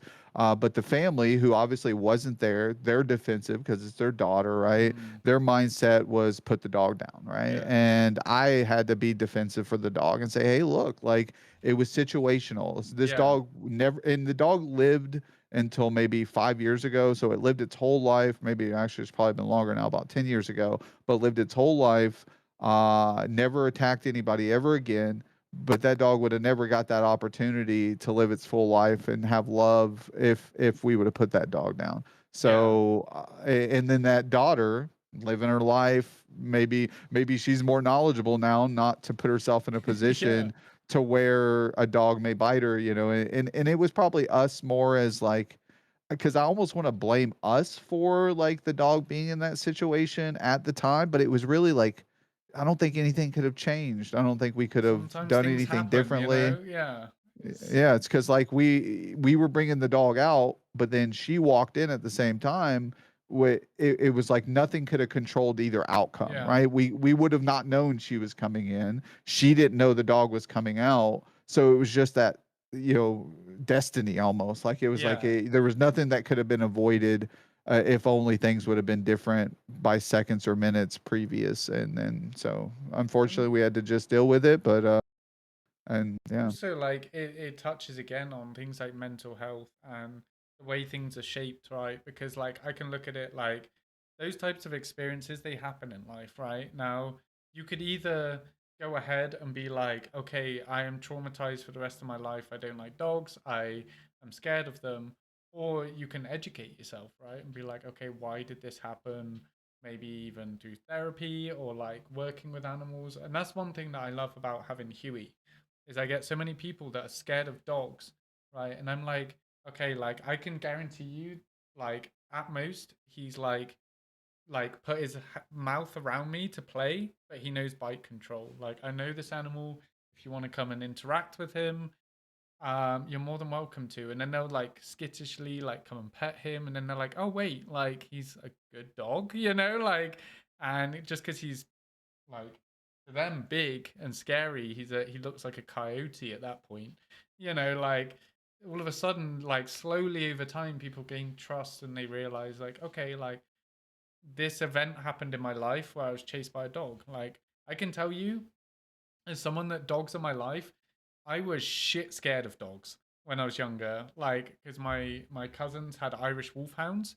Those things were bigger than me. They used to chase the fuck out of me every time I saw them. But they were playing, and as a kid, having something like the size of a wolf chase you as a kid, all right, they're not that big in real life, but like to you, you're like, I'm terrified, right? But then it's Yeah. like understanding and going, wait, they were just playing, like, and they knocked you over because yeah, they're bigger than you. Like they're not trying to hurt you, like things like that. I think it's really good to like have those conversations with people first and be like, can I ask like why you're scared of this situation? Someone might be like, hey, I came into your channel, I saw you're a clown, like I freaked the fuck out. Like, okay, like, Yeah. right, like why is that? All right. Like, what can I do to help facilitate that, making it easier for you to be here? Like, obviously you have your own theme, your own channel to do, but at the same time, it's like that understanding goes a long way, which is why I think that like everyone that can talk about mental health has a big superpower compared to others. If you just lock it up like I used to and stuff, like you're cooked, like, but on the other hand, like if you have that willingness to discuss things and figure out the reasoning behind these things, you're going to get a lot more knowledge and potentially get over some things about that, and I hope, Yeah. that girl isn't traumatized for oh my Yeah, I gosh. mean, I've been chased by a big my cousins had Rottweilers and they were pretty big dogs and the females are pretty defensive as well. And I remember this dog had never met me, but like once or twice and was tied outside to a pole, like a fence pole. Mm, And the fence pole has those little round caps at the top, yeah. and was chained, and the dog was very aggressive, and you could tell like it wasn't too happy, barking, defensive. And I was coming to visit my cousins and I was starting to walk towards the house, and the dog ran, and the chain went all the way to the top of the fence post, knocked off the cap, and then the dog got free and Oh started shit. chasing me. And I ran faster than I've ever ran before, Yeah. screaming, "Let me in the house! Let me in the house!" And I just ran in. Luckily, the door was unlocked, and I just ran in. But I think if given the opportunity, that dog would have probably eaten me alive or Yeah. really very damaged me. And so, again, like I kind of see it as double-edged sword. Mm, Was like maybe my cousins should have trained the dog more properly to not be defensive of strangers and what the dog would consider an intruder, because I was family and I showed no intent and I was a kid. So again, I could see how some people would want to put an animal down given the situation, right? But yeah. It's very situational, and the defensiveness of like, well, it could have been worse. What happened? Maybe listen to the side of the story, but it's I tough. I It's think I think it works in all ways as well, like situational and yeah, how actually I want to bring it back a bit is that like you're someone that said you like to look at things from different like angles. You try and get the bigger picture, right? Like the way I look at it is like Doctor Strange with the 14 million possibilities, right? And I'm doing my best to read every situation. So imagine that dog stopped someone from coming in and shooting them in their sleep, right? That dog's a hero, right? And then on the other hand, because it chased a kid, because that's what it was trained to do, is now the villain, right? To put it exactly, bluntly. So yeah, like it could be the same with like say um, humans, right? Like we have to look at our job, for example, and be like, if I bust into a house and I take down a high value target, I do two to the dome piece and he's down. I'm the goddamn hero. But what if a kid's caught in the crossfire?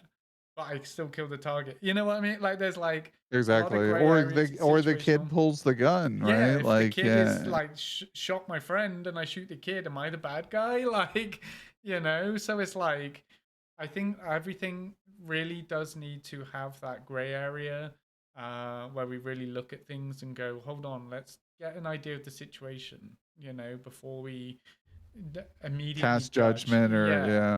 because you never know, or you may never know that like there was even someone else involved, ulterior motive. It's a big thing I think in the world that we are very quick to see something like a clip or a well edited clip, should I say, or a clickbait And just headline, cast and like just be like, judgment right away. yeah, like you are the biggest piece of shit I've ever seen, like, and then all of a sudden, like you read it and you're like, wait, like, hold on, there was more to this story. Um, but yeah, like, I think that goes a long way in all aspects of life. And also, I do want to say as well, I know we've been yapping, but like, if anyone has any questions, you're more than welcome to ask. All right, I'll be that for Joker Dad or myself or both of us, whether it's about streaming, about um, what we do, life, anything. I obviously say like if something we don't want to answer, we'll just be honest with you. But you're more than welcome to ask questions, all right? Because I know we have a lot of wonderful people from different communities now in here. So feel free to ask, okay? Um, but in the meantime, um, where do you see your channel going, Joker Dad? What are some aspirations you have with the streaming side of things? It's a great question. I think that's something I like always ask myself is where do we go from here? What's the next step? I did say that we had a 10-year plan, when I first started streaming that, a good 10 years of investing, because eventually I'm going to be an old streamer, right? Even older than I already Yeah. am. So I don't see ever stopping this. I think it's just forever indebted in my blood at this point, and or embedded, should I say, embedded in my blood, that I'm just going to keep doing this. It makes me happy. It's fun, enjoyable. But I would say in the next 2 years, we're going to try to go to TwitchCon. So I'd like to, hype that up for 2027. So that's a little less than 2 years, about a year and a half. We'll start probably fundraising through the community, let everybody know that, hey, this year, everything that I do or contribute or making through Twitch, either merch, subs, biddies, donation panel, all that's going to go towards the trip to TwitchCon. So then once we do that, we're gonna, do the whole face paint. I'm gonna dress up in real life as the clown, Mm, and then we're gonna be, meeting everybody who we can. I'll tell everybody if you would like to come, this would probably be the year that I'll be able to attend. And then we'll go from there. Maybe even I've spoken to a few people. If they do come, maybe we'll try to do like an Airbnb. So we all split costs on like a bigger house with a bunch of guests, and we can all hang out and, vibe for the day or two of the event. Who knows? Maybe I'll reach out to Twitch and see if I can set up a booth. I think Mm. a little booth with like networking and mentions and maybe even purchase some merch a little ahead of time. Who knows? I don't know all the steps that would be involved in all that. But just fun, have a good time, meet people. Um, but just continuing to grow the community, building up the team. I think that's been the biggest thing over this last year, and we'll be moving on is building up the Kingdom of Clowns team. These are consists of like all of our higher up roles in the community, the mods, the team members, and just trying to build a solid team because we've had people who've come and gone, and I still think that we'll have people who won't stick it out for the future, but I hope that they do. But we're always looking for more new members who are wanting to invest in something bigger than themselves. So that's kind of going from there. But as in content creating, myself and my personal stream, I'm going to continue the charities. We may bring back the spotlight to a point. I've considered like you're doing here today, like one day a week, Mm. maybe twice a week to give people an opportunity because that was the biggest thing and why I was doing it every day of the week was because I had such a high demand for individuals to want to come on, and those individuals also have work schedules, so it's very hard to accommodate. They may be like, well, I'm only off on Thursdays or I'm only off on Yeah. Tuesdays at this time of the day. And I'm like, okay, well, I guess I can try to accommodate that. But these are the days that I'm available. So it's very hard to get people to be able to work with the scheduling. So we tried to do it as often as we could. But now that I've done, it for so long, and I'm trying to create content outside of the spotlight, I might just be like, okay, these are the days, make it or leave it, Yeah. which I don't like to be that person, but No, sometimes it's tough when you don't have that time availability. that's just it. And I think like as we said, we're very balanced people in ourselves. Like there's a willingness for you to adapt your schedule to a degree, but then other times you have to be like, look, like I can. Like, if you really want to do this, like I want to be, like have you as a guest. I know for example, my first person that I had to do that with was Abby. I love Abby to death, and it was like I really want you to be a guest, but I understand your home life is crazy until like late at night. So it was like, right now you're my exception. I will work with you and we'll do it on a Friday at like 11 p.m. But like, I want to give you that opportunity. You just got to give me enough time to adapt that. Um, Exactly. and equally so, I feel like there's other people that would be like, like, yeah, sure. Like, actually, I was going to, I don't know, stream this time or I was going to do something else, but like I would rather be here. Like I'm thankful that, you agreed to be on here. And most of the time we do this in the evening, but we agreed like I try and keep Sunday free, and work with you, but like one of No, and those I things. appreciate that. That definitely helped because the Sundays work for my schedule, right? We were able to bounce off and you gave me an availability for time. We do meetings Sunday evening. Me and Joker Mom, we hang out on Sunday evenings. We get some chores done around the house, some last minute laundry, all that fun stuff us adults have to do. So you were able to accommodate me coming on today. So I appreciate that. That's what a good host would do, right? And that's why I try to do the same when we were having guests on. But we'll keep pushing through. We're going to be doing more tournaments and more events in the community. We've recently did some gaming last night with wonderful Bring the Meatballs who were here today, as well as Never Enough Caffeine. Joker Mom last night. We did some Castle Crashers for about 2 hours.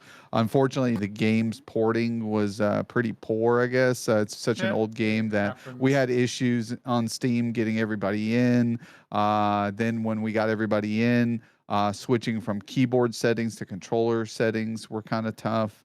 But outside of all the hiccups that we had, it was really fun. Like I would love to do it again because I actually liked the game. It was pretty fun, and that's what it's all about. And we came together and we were doing it for that noble cause, as well for the charity, for Project Semicolon, which we'll probably do some more gaming like that. I know Phasmophobia is one that we've looked into.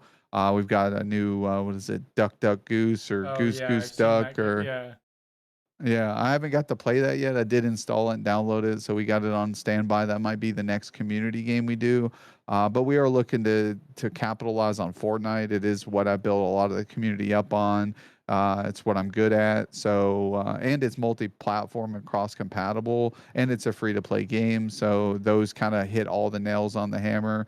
And we've got the custom key, so we can host up to 100 people lobbies. Oh my The god. problem is just finding people who are interested in coming to those events and being consistent with them. So I think moving forward, Friday nights are Fortnite Fridays, which we've done in the In past. 2 seconds. We'll continue to do those. So if anybody is interested in participating, we'll do those. Uh, Seems like K9's a very busy man on this fine Sunday. I'm down to play again. Nice, that'd be fun. Calf, we got to get you into some Fortnite. I know it's not your cup of tea, but maybe you can team up with Mal or Casey, and they can show you the ways. I know Mal and Casey are both cracked at Fortnite. Even you, Heavy man, I'd love to have you in some night, Heavy. I still want to meet up with Heavy Hustle. Heavy lives about 5 hours north of me, so I'd love to meet up with him at like a powwow or even the mall. Definitely wanna meet up with you guys, anybody and everybody. Maybe one day, yo, that's better than no. Even Lego Fortnite's fun. There's the Rocket League or the racing Rocket Racing Fortnite. That's fun. I need to download Fortnite. Yeah, I mean, I would even heavy if it wasn't on what was it Xbox Live. I don't have that. I don't have the whole Xbox platform thing for PC. But I would love to play some DayZ. DayZ sounds fun. I just wish it was more based on that. Yo, welcome in, Miss Blondie Sings. Good to see Welcome you. Hi to everyone. you. Even General Mao, I see you. Sorry, again, Uber Eats delivery driver was like, "Is this the?" I was like, "I'll take it," and then he was like, "No, it's for," and I was like, "That's the neighbors." So, I know. You're like, yeah, like, sure. Put it in the refrigerator over yeah, like I'll there. just Yeah. I'll just take it, and if they don't get it, they don't get it. But I yeah, no, I was gonna say as well. First off, like I think the TwitchCon thing is an awesome idea, right? Like I really hope you get a chance to go, and meet all the wonderful people that you've gained these friendships with. I know we're trying to do like the Renaissance Festival in Texas, one of them, because I did look at TwitchCon. It is expensive. That's the shitty thing is that like I want to do it as well, but I just don't think I'm going to be able to raise enough funds. um, Yeah, no, I'm with you there, and I'm scared of that as well. Like, especially when it comes to like, it would be likely me and Joker Mom maybe even have to bring one of the older kids to keep along with the younger kid, and then them do something separate because obviously I don't think they allow non-affiliate members into TwitchCon. I don't know how which all is that works if you crazy. can bring Yeah, kids in, or I'm not sure. I'd have to look through all the stipulations, but. I'm a father, so it's hard to leave my kids behind. yeah. And then I thought about just hosting, like you said, a private style event at a place within the state. And then, still, even if people wanted to fly in, it would still be much cheaper than TwitchCon, right? They're not having Mm. to pay as much for hotel rooms or things like that. But I think TwitchCon would just be, The fun ultimate. because it would be the venue, right? You're all Mm. these content creators together in one area. You get to meet a lot of cool people, but You sometimes, can like you also go. said, for us small streamers, it's tough You can financially. also go and do your own thing as well. Like, say people want to meet up with you for a bit, but then they want to go explore the venue by themselves. It's all it takes is like a little like, yeah, we'll meet up at like I don't know 4, and we'll link back up, go get food or what. So I think that's another thing of like, um, I like the idea of those types of meetups rather than just be like, hey, meet me at my house, and then people are like that's kind of weird. Like I don't know, like to begin with. Um, but yeah, I would meet you, Mao. I'd meet Yeah, like I yeah. Come wanna. down in this basement Yeah, here. exactly. That Like we got a pool table down here and yeah, a don't mind jacuzzi, and don't mind and the then all of a little. sudden the door squeaks, and then you deadbolts, and you're Yeah, like, wait a exactly. That's minute. just part of the atmosphere, right? That's what you get. It's Dead by Daylight Yeah, themed, this is the obviously. kingdom of clowns down here. It's a Right? fun time. Woo! You know. Um, but yeah, no, I think that's like an awesome idea, and I really hope it works out for you. And then on top of that, I was also, again, after I was rudely interrupted by Mr. Uber Eats driver, was you know, was like I see as well just how much effort and work you put into putting like together tournaments alone, but also like community collabs, things like that as well. Like you're saying, things like Castle Crashers and that. You're gambling, right? Because you're like, this is an older game. It's not current, right? Like you imagine how many people are playing Repo or um, like Marvel Rivals. It's not going to get the same kind of traction, but it's about the community, right? And that's one thing I really want to commend you on. Is every time I come in, if I can come in for just a little bit, usually you're doing some form of collab, whether it's open lobbies to tournaments to, a special. And how is that process for you? Like you said, like reaching out, the figuring out, because a lot of people are struggling in that area, like I do. Yeah, no, it is tough. I mean, there's days where like I'm all wanting to collab. Like I get like everybody else where you're lonely, you want friendships, you want people to talk to and have fun with and laugh. You want to cheer each other on. You might even want to bully a little bit, poke at people, troll, just, oh, you're missing all your shots. I might as well invite someone from the other team to come play with me, or you're just joking, right? And I try not to be too pushy like that because I'm not trying to hurt people's feelings, but Hmm. I take it just as much as I dish it out. People like to bully me a lot. They're like, this isn't the Joker Dad I know, or now it's time for Joker Dad to carry the team, or they're always just messing around, and it's fun, and but then there's days where like I am just wanting to be kind of alone and play the game and hop on and be in my own little bubble without playing with everybody. And so it's very hit and miss. And I think as a streamer, I'm still struggling to find what days work because some people do show up to the stream and they want to play. And then when they realize that I'm not playing with people, they may take it personal, like, oh, he doesn't want to play with me in general. And it's like, no, it's not you specifically. It's just I don't want to play with anybody at the Yeah. moment. And then maybe making days where like I tried for like sub Fridays where I would only play with subs on Fridays. But then when I started doing that, there was times at which there was like not even regular people there to play Right. with. Yeah. It's like, let alone, hey guys, I'm just locking this to people who pay for a sub, or who are sub to the stream. So it's a juggle. It's a, like you said, it's always a dice roll on how you collaborate or what you do. And we've hosted events, and we've had, like, we did a ladies night recently for Fortnite where I Okay. reached out to all the ladies in the community and said, hey, we've got some sponsors which were here today, Never Enough Caffeine, Eagles Chick. We also had Lajaro, who was in here, Turtle Vibin, and Ballerina Lynn. They all dished out some money out of their pocket. So thank you guys again. I'll be promoting them all through the month of April in the kingdom when they go live for contributing. And we were able to give away a Stream Deck Mini. We Oh, were able to okay. get rid of a headset or Bluetooth earbuds, a headset controller holder like Spyro the Dragon, a little controller holder for that, and then a gift card. So we are able to get rid of about 4 or 5 prizes for people who played. And we had about 20 people turn out, some who were, very active, involved in the community, and some people we hadn't seen in over a year. So it was good to see people get back engaged who may have not been streaming or may have not been even playing any games, just show back up for a couple hours and have some fun with some other ladies. And on the very last game, they all had a dance party and we're all dancing in the streets and having fun and laughing and trying to kill each other with pickaxes. And it was just like something you can't imitate while even trying. It was just genuine good time and fun and spontaneous. And I was sitting here watching it all unfold. And that's what it's about. Like that Yeah. moment in time for all these people to have a good time.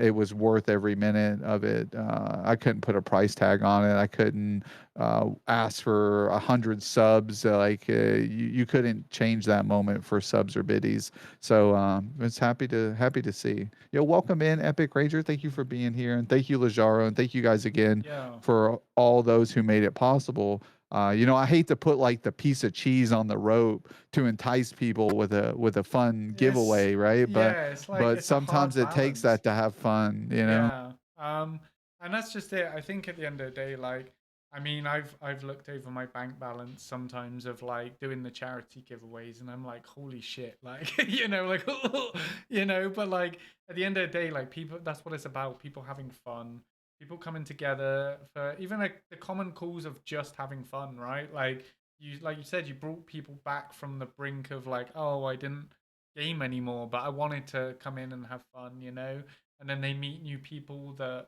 in those times that they've been away, they haven't really experienced all these new fun like friends that you've got around. And I think that's like you said, it's kind of priceless in its own way. Like, yeah, you may look at your bank balances and be like, was this, but let's be real as well. Like, you could be going out spending that money somewhere else, or we're doing what we do as people, what we enjoy. We enjoy gaming, we enjoy being around others, you know. And so, like, at the end of the day, what is like $25 when I could go to Taco Bell, then Walmart, there, and I've spent my whole day spending that money, or I spent it here with you, and Exactly. No, and that's a good way to look at it, and that's how I try to look at it as well. Is like I could go out and buy this product that'll probably break in 2 weeks, a month, or I can invest it into someone who would be more appreciative of it or get more use out of it, and then build up friendships and an experience that again is just priceless and can't be imitated. I think that's it's a good way to look at it. You know, we try our best. But what about you, K9? Like, I hate to pull the reverse no, no, card, but it's been a minute since I've asked you I questions. mean, go for it, What's but what's in the plan for the future for K9 here? I know, right? The big reverse. yeah, Yeah. Like, but what are you wanting to do and continuing when it comes to streaming, but also like in life? I know we touched basis a little bit on it earlier, and I don't know if you want to share. no, of course. But I'd love to hear a little bit about you. I for one, I like I say, personally I'm an open book, right? I might be a very messily like put together book, but I'm an open book, right? Like the ideas are there, it's like scribbles on the wall. But for me, like I'm going through a transition right now. I'm leaving the military. I started my VA process. And so like I am kind of lost. Not gonna lie to you, I'm kind of like, what's next? All I've known for 5 years is wake up at 04:30 and get home at a certain time, And I think stream. that's okay, but I think that's kind of like it's a little worrisome, right? Like Yeah, I'm sure you're fearful of like the unknown, definitely. but it's exciting, I think Mm, too. Like I think like what's the next step for Canine? And I'm interested to see what comes next, and I think that's very cool, man. And I think like I said, I'm going to be here to support you through your journey, even outside of stream related, right? Like you need any insight or pointers on streaming stuff, that's cool. But like, I want you to know my DMs are always open to, man. If you need anything, any support, just a conversation or talk and voice chat someday if you're just struggling through this transition, because I think people need people through mm. transitions like this. I've hit these bumps in the road, and I'm sure I won't be. I'll probably have my future share of issues that I might need or have struggles with, and I hope that there's someone there for me when I go through those too. So just know that my DMs are open, man. If you ever And need someone to I chat. honestly can't ask for more, like I've had people from the get-go, like Dr. Dive has been one of those people. Oh my God, there he is, fucking battle buddy. He Speak knew what of was the gonna come. devil, My Doctor battle Dive. buddy, like over here, like is exactly the same. He's been there from the get-go, with the Twitch side of things and realizing like Dr. you Dive's know, awesome, man. I like One of the great people I met when I first started streaming as well. I love Dr. Dive to death. Love to see his transition. I was there through God, what was it, days and days worth of your 67 days, subathon. I believe, because I got Jesus mad that it Christ. didn't make it to I think I 69. had him up at least probably a month and a half worth of that. And then I was like, bro, my data is just completely dead with data dive. But yeah, that was nuts, man. Like I But thought I give you kudos. I couldn't have done that. So you're a trooper. it's like all these people like Epic. I like we established that like Epic is like a bigger sister to me. Like there's all these people, Heavy Hustle, everyone here that has been here for me. Even like Abby, who some of you only recently got to know, like constantly checks up on me, make sure that things are going right. what can we do for each other? And that's just it. Like my DMs are just as open to you as well, Joker Dad. That's the thing. Like, is like how I said earlier, like in times of need, we may need certain people, like to lean on to figure things out. And so like as I go forward with this process, right? Like I'm trying to figure out, okay, well I'm looking at going back to school and doing something working with animals because that's my passion. But in the meantime, I'm going to be streaming more or have the potential to stream more. And it's like, how do I give the people, the Vox Populi as it's called, right? The voice of the people, right? Like, what do you guys want from this channel? What do you guys I've seen such amazing support for this podcast alone. And I've had people being like, I want to come on, I want to do this. And again, it's through inspiration like Joker Dad, Zahabi Twitch, Rocker Goth, let's be frank, right? And then it's like me slowly reaching out to people on the sidelines, like Joker Dad, how did you do this? Like how do you go about, you know, You I'm know having what I tech would love issues. to see? I've just recently started dabbling, and I'll be doing it a little bit more come this summertime, where I go out and I metal detect, right? I do metal detecting, and I set up a tripod last summer. I did a couple metal detecting streams, but it wasn't very engaging because I would just point up a tripod at like a park, and I would go out metal detecting, and you could see me off in the distance, but you couldn't engage with me. So I just recently purchased a chest mount where I can put my phone on it and then I can point the phone down to where now you're going to be able to see my hands while I'm digging into the ground. I can talk to chat. I might not be able to like see chat too often, but I can at least narrate what I'm doing and kind of keeping up with that.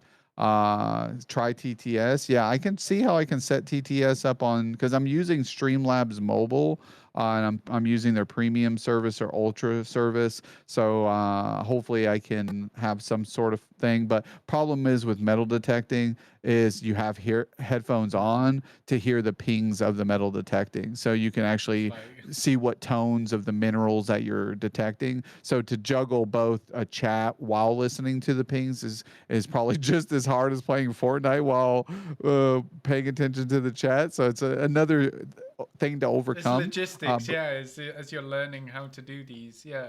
And there's some Yeah, great one ideas in earbud in chat one as ear and well. then one over the top. Yeah, I've definitely considered that. That's a good idea. I'll definitely try to do that. But the thing about it, what I would love to see is like once you start doing more animal related things, I'd love to see some canine IRL stuff. Like K9's dog service, where you're just out walking your neighbor's dogs for a half an hour or something, and you're out doing that, and we get to hear you and see the fresh air outside and see other animals. Or I think that would be very cool to see the stream mold into IRL stuff, or 'cause I'm excited for the dog tavern here, the Doghouse Tavern, seeing what guests are on and stuff like that. But I know your passion and love for animals. I would love to see you in that type of environment, streaming. I think that would be very cool. Whether it be anything like that, maybe you're at a animal shelter. I know we like to go out, me and the wife, Joker Mom, and the kid, and we've got a local humane society, and we'll go pet the cats and walk the dogs and stuff like that. And I may try to stream that sometime. We haven't done that yet, but I think it'd be cool for like the audience to be able to see all these animals who need help. And if I were to ever be a bigger streamer, imagine the influence we could have with helping adoptions, especially if like you were a bigger streamer and maybe you had a good audience who were local. And you could be like, hey, look, guys, this animal really could use an adoption. You could highlight one animal, and the next thing you know, a viewer of yours is reaching out to that humane society and finding a way to bring that animal home. I think that would be cool, to be able to use that platform as a form of influence to help others. Because like not only is it helping the animal, but it's going to help the pet owner at home, right? Like it's going to bring it back to where the pet owner's getting an enjoyment and not lonesome anymore and finding a companion. I think that'd be cool. Yeah, so like it was something that you were touching on there is I actually did set up on my mobile a different account. It's under First Aunt Huey, and we've started doing some little street sleeping streams and that of him just chilling, vibing out, and we're trying to get that affiliated for the same reason as like so Oh, that we can do nice. some charity stuff on there, and that is like my portable way of supporting you guys, but Oh yeah, also the one too. Okay, yeah. yeah. See, So I as you thought see, I when you pop said in and I'm Huey, I thought like, you made it. yeah, you might see me as 1-2 every now and then in your chats, and it's just me on my phone because I'm at work or whatever. But like I did begin to think of that, like, okay, how can I do some IRL streams? But I really love the idea of like, especially if I get into this job role with animals, taking you because what I really would love to do, and I would get in so much fucking shit for it, is like I wanna stream whilst we're out firing artillery, right? So you guys can fucking see it firsthand what we go through, what we do. It would be fucking chaos. I'm not gonna lie, because I'd have to probably get like a similar setup, like a chest cam or the helmet cam, you know, and you're gonna see the chaos of what happens as we shoot artillery. But like, I would also get in so I've much always shit. I've always wondered about that. Does Twitch have a TOS against shooting weapons on stream, or Um, like? I don't think so. I'm not sure. I might have to look into it because of like, I feel like there's people out there that do like firearms training or like go into the range and things like that. Yeah, I think Um, YouTube might be okay. I'm not sure about Twitch. I always wondered about that too, because I'm a guy who also I have a concealed to carry. I carry a mm, 357 snub nose revolver when I go out. So I'm all about shooting at the range. It's been a minute. It's been a hot minute since when all ammo prices started to oh yeah, skyrocket up. I'm like like, geez, you go to the I range and go you're like, okay, there goes 30 bucks, yeah, I'm 50 going back to bucks. my knife if ever I need it. It's cheap. Yeah. But yeah, no. Dr. Dive was saying maybe it might be against it, but what I would hope is that like someone Do some reviews it water and guns. yeah, like Yeah. right, yeah. I would kind of hope that like Twitch reviews it at least if I petitioned and was like, hey, I'm just showing you what the It's military is like. educational You know, purposes yeah. and not for like I'm going out trying to shoot someone. But like, yeah, I don't know because I thought about that and I was like, that would be pretty cool. And then I was like, all right, so yeah, I mean, I really like that idea as well, especially if like, for example, I'm allowed to say I'm going through veterinary school or anything like, um, like you is against terms of service. Damn it! All right, like because I know, sad. yeah, there's it's sad because like I know that so many people want to experience what we experience and I try and put up some videos and things and I have to be careful again of things but like it's a world away from what people know and I think that's where IRL streams come in really handy. Like what you're saying is like I think I've been metal detecting once when I was a kid. And that was like I had super high hopes. I was like, I want to find World War II relics, or I want to find a sword from the medieval. And likely you're out there for like hours, and you're like, okay, I found maybe one or two cool things, but Yeah, like, it's like here's some bottle tops and yeah. yeah. But then you look at it and it's like, damn, this one's actually from like 1947. That's insane. Like, like that's actually kind Yeah, of how cool. many Like, that's how I look at it is how many hands has it passed, who's accompanied it. I know one I found out in like a campground. I found a dog collar with the name and where the animal clinic was for the dog and what year it was and I backtrack the information and I could find the owners of the dog if I wanted and stuff. So it's those type of things where like you could give that dog tag back to the owner who's probably the dog is no longer here, yeah. and it would have been a way to like build story up. I've had a friend who does the metal detecting. He's got all the gear. He goes out into the water and stuff with like the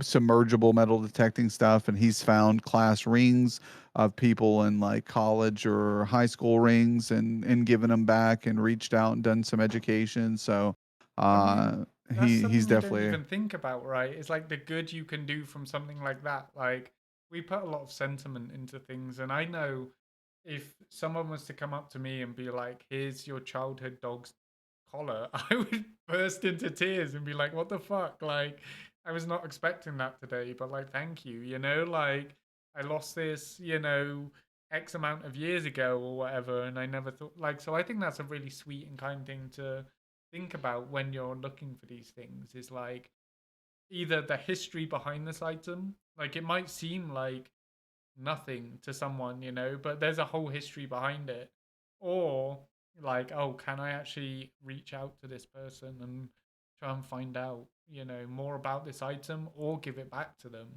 because I know there's plenty of things that we all lose throughout our lives, you know. But that's super, super sweet to think about. I was also going to say as well, like, again, if anyone has any questions, feel free to ask. I know that we are both big yappers and we can talk for ages, but you're more than welcome to ask questions, all right? Yeah, we're both pretty Like, open books, you know. I've got nothing to hide. Always willing to share life experiences or knowledge or my opinion. And we were just talking earlier, you know, sometimes our opinion doesn't line up with others' opinions, but that's what makes it a healthy discussion. And uh I'm not here to sway people's opinion. I'm just here to make you look at it from maybe a different perspective and be yeah. um, but yeah, like, no, 100%. I'm the same. Like, we always come to that agreement that, like, if Jack gets too spicy with it, like, we just tone it down. But other than that, like, yeah, like, we're here to chat and vibe. And I also know that, you know, um, I just seen what I did to Dr. Dive in the chat. Um, but Dr. Dive, I can, but I was editing the things and I seen that you rigged it to have a certain size and I had to change it. But, One. you know, um, but no, like definitely as well. Like I know, like for example, next week, hopefully everything aligning. We've got a mental health special coming up. And like Joker Dad is someone that like eventually I know I talked to Rocker Goth and she actually was like, oh, I want to get Joker Dad on with you and myself and things like that and like trying to Yeah, I arrange still need something. to come on Rocket Goss. She's reached out to me. I think when we were going to line something up, there was a lot of stuff going on right now. At the time, I think I was even sick then as well. Like, you know, I go through a lot of health issues. I struggle with a digestive disease. Mm, And the digestive disease, you know, it had put me up for about a year. I had a surgery on it. I still struggle with it, you know, and recently I got the digestive stomach virus and that even played a big toll on my pre-existing condition, where it made it even worse. So like I'm just recovering from that. So I'm always going through some sort of health issue. So to come, you know, on here was even I was worrisome. You know, I was like, oh man, I really hope I could fulfill what I set out for. But I would still love to be a guest on Rocker Goth. I still need to reach out with her. I know she sent me some like scheduling and what days would work best for me. So hopefully we can get back in that. And I'd love to do some triple collab as well. I mm. think that would be cool. But what would you say about your mental health next week? You said you have something lined up? Yeah, we're trying to line it up with Obscure Menace, Rocker Goth, and a member of her community that she reached out to try and do a mental health special because I've done a couple of mental health awareness with Rocker Goth and like I mean I know you're like a perfect candidate for these things as well as like everything you've experienced. I think ultimately everyone is a good candidate. It's just I know that you're very, you know, open as well and it's hard talking about these things even like your health for example. I commend that you're very open about your health, right? Because a lot of people want to hide these things in life because it's very personal or they feel like people will judge them in their streams, etc. And that and I commend that. Like I always see you, taking those knockbacks in life with health and then coming straight back and being like, I'm still here. I'm still standing. Let's go. Let's get back out here. Let's do our thing. And I think that's an awesome thing, right? And I know we've had it with Yeah, I some. mean, streaming's very therapeutic. You know, I tell people it's like you said, mental health. I think streaming's good for mental health, but you can't let it diminish your mental health either. So it's like we were saying, double-edged sword, where too much streaming can damage mental health and expectations of it. But a little bit, I think, is very, very good. You know, stream once a week, maybe twice a month, set it up, organize it, you know, highlight it, kind of promote it, you know, hang out in some chats, get to know some other people. And then, because I think some people they just stream a whole lot and they expect everybody to be there all the time, and they kind of sell themselves short on that possibility. But if you start off little and work your way up to more frequent streams, if you feel that way, uh, I think that's good. Yeah, no, definitely. I know that like I'm a bag of anxiety and depression. Trust me, I take a lot of meds for it, and I'm very open about it. And like streaming is that like in between, right? Where it's like there's a big part of me that's like, hey, just go with the flow, chill with it. And then the anxiety and the depression kicks in. It's like nobody loves me, and why is no one here? And like, what am I doing wrong? And then you're just finding that balance. Balance is everything. Um, but And I think that's natural. I think people need to know that that's okay to think that way. That is fine. You know, it's like don't like put all your eggs in the basket and like beat yourself up over it, because like at the end of the day, we need to be able to bounce back and adjust and adapt to those situations, mm, so we can still play in the game, right? We can still produce and supply and still do the things that make us happy, but don't do streaming if you're not happy either. You yeah, know, like you don't want this to be something like you're like, oh my God, I got to wake up again today and I got to do this it's not a job stream again. because Yeah. exactly, it's a fun time. So the moment you stop losing or stop having fun is when, like you said, it becomes a job, and many of us aren't getting paid for it. So Right, then it's yeah, that's just it. Like, and I feel like even if I was getting paid for it, like I would never want to lose my passion for anything. I can definitely tell you that like my time in the service, like I love the military. I hate the bullshit. Dr. Dive can tell you the same, right? Like there's a level of it, and now I've lost my passion for my certain job. I want to move over, can't do that. Like the same with Twitch. If ever I had that opportunity to stream full time, I would never want to lose my passion for it. Because then if it just becomes a job, what am I doing it for? You know, like yeah, it's about you guys, it's about the love, the energy, the everything is coming around, um like making people meet each other. That shit gets me so fucking hyped. Welcome in. But like that's what it's about. And I also really want to quickly touch on two questions that came up. yeah. So Dr. Dive, I will answer your question. Joker Dad does not have to. You asked how big my lipstick was. Well, if my hands are this big, and then you take the tip of my little finger, right? That's how right. But and then also we had Heavy Hustle I mean, ask. mine was 46 inches. It We was we 46 tested in inches. chat. That's I what it mean, said. no wonder you got four kids. Yeah. Yeah. But, Daddy, what's chill. Daddy chill? All right. But also, Heavy Hustle asked, "What's both of your guys' favorite potato chips?" It's a very simple question. Uh, what is my favorite potato chips? I do like some Funyuns. I don't know, those are Ooh, pretty good. Funyuns are a little Uh, bit cheeky, aren't they? We do like some Funyuns. yeah, and then the what is it? The Doritos that are the sweet chili. You said my The favorite ones. Sweet chili Doritos are probably my go-to. yo, that see Yeah. that if we ever got together, there's gonna be a big bag of It's sweet chili simple. Doritos. It's real simple. And Kiwi, I did see you lurking, and I'm gonna give you a shout as well. But salt and vinegar slap because that's what I grew up on. All right, like I love salt and vinegar chips, but oh my god, thank you so much for that donation. That means the world to me. You come in here and you're Yo, already let's showing go all the love. Hashgasm. Let's go. I really do appreciate it. But again, I'll make sure that everyone that has been so supportive tries to get in the title for the next stream. I really, really do appreciate it. But yeah, no, man, I'm not a big potato chip person overall. Like, I hate the way it gets stuck in my teeth and that. And so they got to slap. They got to make it worth my while to actually, get in there and enjoy some chips. So See, I like potato chips when they pair with the other food that I'm eating. I mm, like a good pairing a potato chip. connoisseur maybe.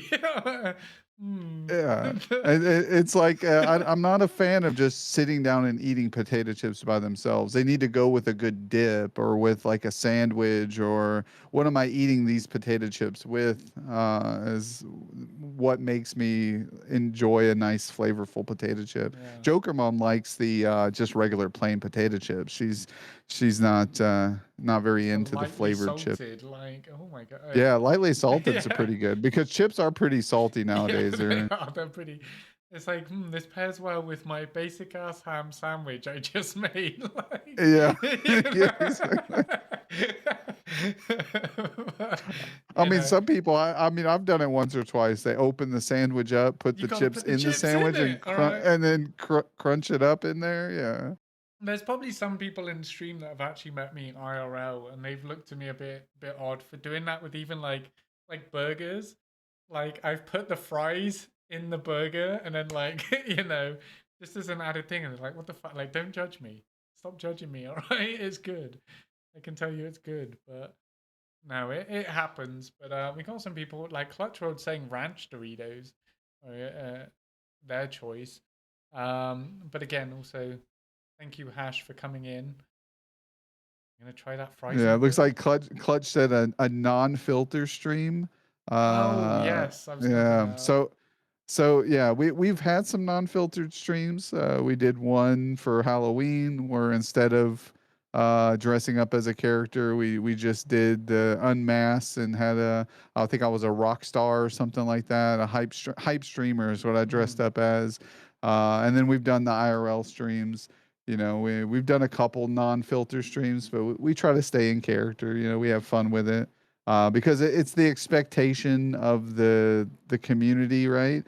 I think it's good to switch it up, but I want people to, you know, if say someone new shows up to a non-filter stream and they like the vibe, and then next thing you know, for the next 2 weeks, month, I'm sitting here in the clown filter. They're like, "This isn't what I signed up Yeah, right. for," It's a bit you know, odd. like yeah. Um, So I got to no, give them the odd right out of the gate. that's pretty valid as well. And like at least it's like a filter. It's not like you're doing the full clown makeup every time, and you have to set aside that time to be like, oh, I got to spend an hour putting on the clown makeup. Like at least you have that option to switch around. And I again I bring up very often like I wish I knew about PNG or VTubing before I became a cam streamer because then the expectation was there.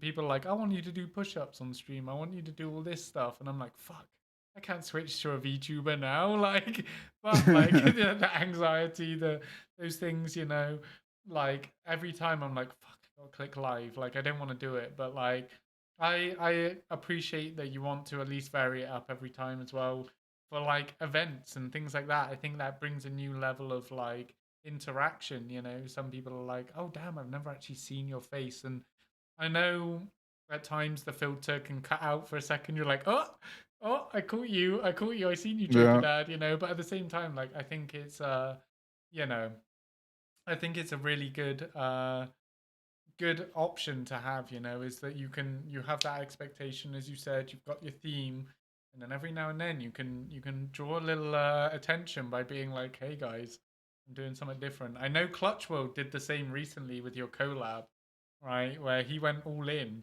All right, and I was even Yeah, in it's chats. second time he's gone all in. I think the first one was actually with good old Papa here. I think it was me, Papa, and Clutch, and he dressed up as Clutch Clown then, and he Yeah. recently did it again. I couldn't believe it because I was like, oh, you know, when we're gonna set up a collab, and then he didn't even tell me. He didn't even tell me. I just show up and he turns his cam on, and there he is, all set up, and I'm like, "Bruh," I just started laughing. I was like, bro, this is how the night starts. So let's do it. Yeah, but it's awesome to see that even that level of love and support for that collab, it's like it's not just like jump on stream, it's like he thought about all this, right? Like or even Papa again, like is like, oh, do you know what? They don't know this is coming, but fuck them. Like I'm gonna go full in, and I'm gonna wear that clown makeup and stuff. Yeah, Papa dressed up as a clown too. He took a bunch of cream pies to the face when we did it. We The got to cream get pie some more of that baby. Papa. So when Papa comes back to streaming, which I'll be here waiting for, we'll do some more fun stuff like that. And I think that's what it's about. It's building that big positive interaction with not only the streamers who are involved and having fun with it genuinely, but also the audience, the guests, the viewers who are living in the moment as well. It all makes it possible and makes it one lovely experience. Yeah, no, definitely. And I think again it just adds to that mentality that we spoke about earlier, right? Is that like we're on this platform we're here, we're doing our thing, but like sometimes you got to make a fool of yourself. You got to be the clown, right? You got to do those next level step to really just show that, like, hey, we're in it for the good times. Like I get super anxious every time I hit live, and then you guys make me say some of the most outrageous shit. You make me ooh, you make me do all this dumb stuff, right? And then at the end of it, I hit the end stream, and I'm like, like, but it was fun. Like, it was like, all right, we had a good time. We were vibing. Like, Papa Turbo, those clips come up all the time about you taking pies to the face, the ranger panties, that, yeah, the dumb shit. Like, and I think that's the power of positivity with these things. It's like So everyone. Miss Blondie asked about pineapple on I pizza. did see Sorry to that. interrupt. It's I did. no, Okay. it's fucking Miss Blondie and her pineapple pizza. I'm joking. I'm joking. This comes up often though. But Joker Dad, we need to get your opinion. Does pineapple belong on pizza? I think so. I like a good pineapple pizza myself. I know that's probably where we Anyway, it's been a disagree. great time I know, here on the right? Doghouse. I'm Yeah. joking. I'm joking. I mean, Right. don't get me wrong. I think a lot of things go on pizza. I'm kind of one of those ones where I won't knock any of the things. The only biggest thing is I don't know about anchovies. I'm not sure about little like minnows on pizza. But I guess that's where I probably cut the line is some anchovies. Yeah. How about you? Have you had anchovies on pizza I've before? had anchovies on pizza, and I also disagree with that. But then I'm not a big like fish seafood esque person anyway, so I'm going to be biased in that sense. But um, the pineapple thing, no, it's not for me. All right, I've fought this time and time again. All right, and so it's not for me. You do you, but if ever you want to split a pizza and you say I want pineapple on half and the other, if there's any fucking pineapple on my half, all right, there's gonna be war. All right, you better Oh, tell me. there's the juices are going to be Yeah, on there, exactly. It's whether you gonna like it or taint my not. pizza. All right. Yeah, yeah. Um, I mean, if you don't like pineapple pizza with red sauce, try it with a barbecue sauce. Pineapple, ham, and barbecue sauce is pretty good. Not gonna lie, it has its moments. We got Miss Blondie saying for the win. I like you even more. Let's go. I mean, yeah. Uh, and then we had Heavy saying, "Does ranch belong on ice cream?" I think he remembers the terrible ranch ice cream that I had ate, and it was disgusting. I'd recommend never trying the ranch ice cream, especially after it melts and then gets refrozen and then melts Oh, again. and the flavors It's just intensify. yeah, and it's very dilly. It's got like that dill flavor to it. Mm. And it's the worst taste of like cream. It was terrible. Never. Yeah. So, like, that's a question that I've got for you in itself. Like, I don't know where you find all the things, the fun things you do for stream, right? I've seen you eat crickets, I've seen you eat all these crazy things. And some people in chat may also attest to it, as I randomly was going around like shopping malls and things like that to be like, where the fuck do I find like the super spicy stuff? Where do I find these fun things? Because as a kid, they used to be everywhere where like I would go to a gift store for like Christmas and it'd be like, oh, you can buy ice cream for astronauts, you can buy like scorpions in lollipops and things like that. And you're like, where the fuck is that nowadays? Like, you try typing in like fun ideas for stream or fun ideas for redeems, and it's like, where the fuck do I find these things? But before I do that shot as well, I need the bathroom. So while you answer that, Joker Dad, I'm gonna run to the bathroom real quick. Sounds good. Yeah. All right, Chad. The Joker Dad takeover. You're stuck with me, Chad. Yeah. But no. Now that K9 has left us, you're all mine. Not, not, not. All right, sorry. I'll settle down, guys. Can someone remove slow chat? No. You have to type once every 10 seconds there, Clutch. Well, about time to be heading out. Yo, Casey, don't leave me. Casey, don't leave. I'm just kidding. You have a good day, Casey. Thanks for being here. Thanks for jamming it out. Hopefully, the rest of your Sunday goes well. Yo, Miss Blondie Singh still hanging out with us. Clutch World, Papa Turbo, Heavy Hustle, Oh my God, I forgot about the crickets. Yeah, we'll be doing the crickets again coming up when we do celebration of my birthday in May. We'll bring those back. Hashgasm, highly recommend the barbecue sauce. You got to try it. General Miles said pineapple pizza for the win. Let's go, Mal. Oh, She Mouse. said, Come on. yeah, she said she farted up a storm yesterday eating vanilla pudding. I've never Love heard that for vanilla you. pudding getting you gas, but Love that for you. Oh boy. Oh, all right. I also seen another member. what are you making a flower or flower? God, why are you making a flyer, Casey? What's coming up? Oh yeah, yeah. Please as well. Like, feel free to discuss what's going on with you guys as well. Obviously, Joker Dad is the spotlight. Not to steal his thing right there, but he is the Yeah, spotlight. yeah. Like, Geez, don't talk oh my about God, yourself here. Talk imagine. about Joker, Dad. God, Like, jeez. we're here Chips for and you. pie are good together. Um, Like chili pie. I'm confused. Chips and pie? Like what kind of pie? Like pizza pie? Like a taco pie? You ever had a taco pie before? what is this taco pie and where do I buy one?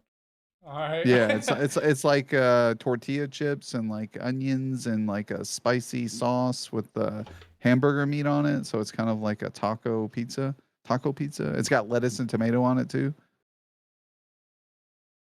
Sorry, I just got told to take a knee. But damn, that sounds really Nice. good. I'm also trying to give shout outs to our lurkers as well. But also yeah, I owe a shot. And I'm sorry to hear that, Papa, as well, about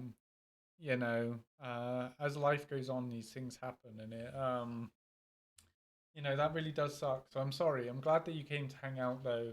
And if you need to take some time for yourself, please do. But um I do also Clutch World did redeem Shot for the Fallen.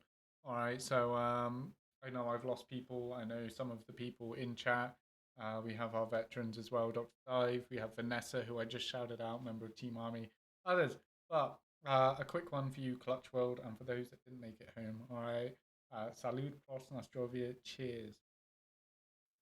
Salute, gent. And man, the only whiskey I've got's got ghost pepper in it, so I love that for Oh me. wow. Woo. Yeah, it was meant Ghost to be pepper a whiskey, huh? Yeah, it was meant to be for like a little redeem on stream and some people to hang out with, and it ended up being all I had left after we drank all the good stuff. Uh, so love that for me. But yeah, no. Again, God, I was just talking about redeems on stream and that, and here I am now eating ghost pepper. I don't know how you guys do stuff like the one chip challenge and that. I had the world's Yeah, I hottest can't do lollipop. spicy stuff. Yeah.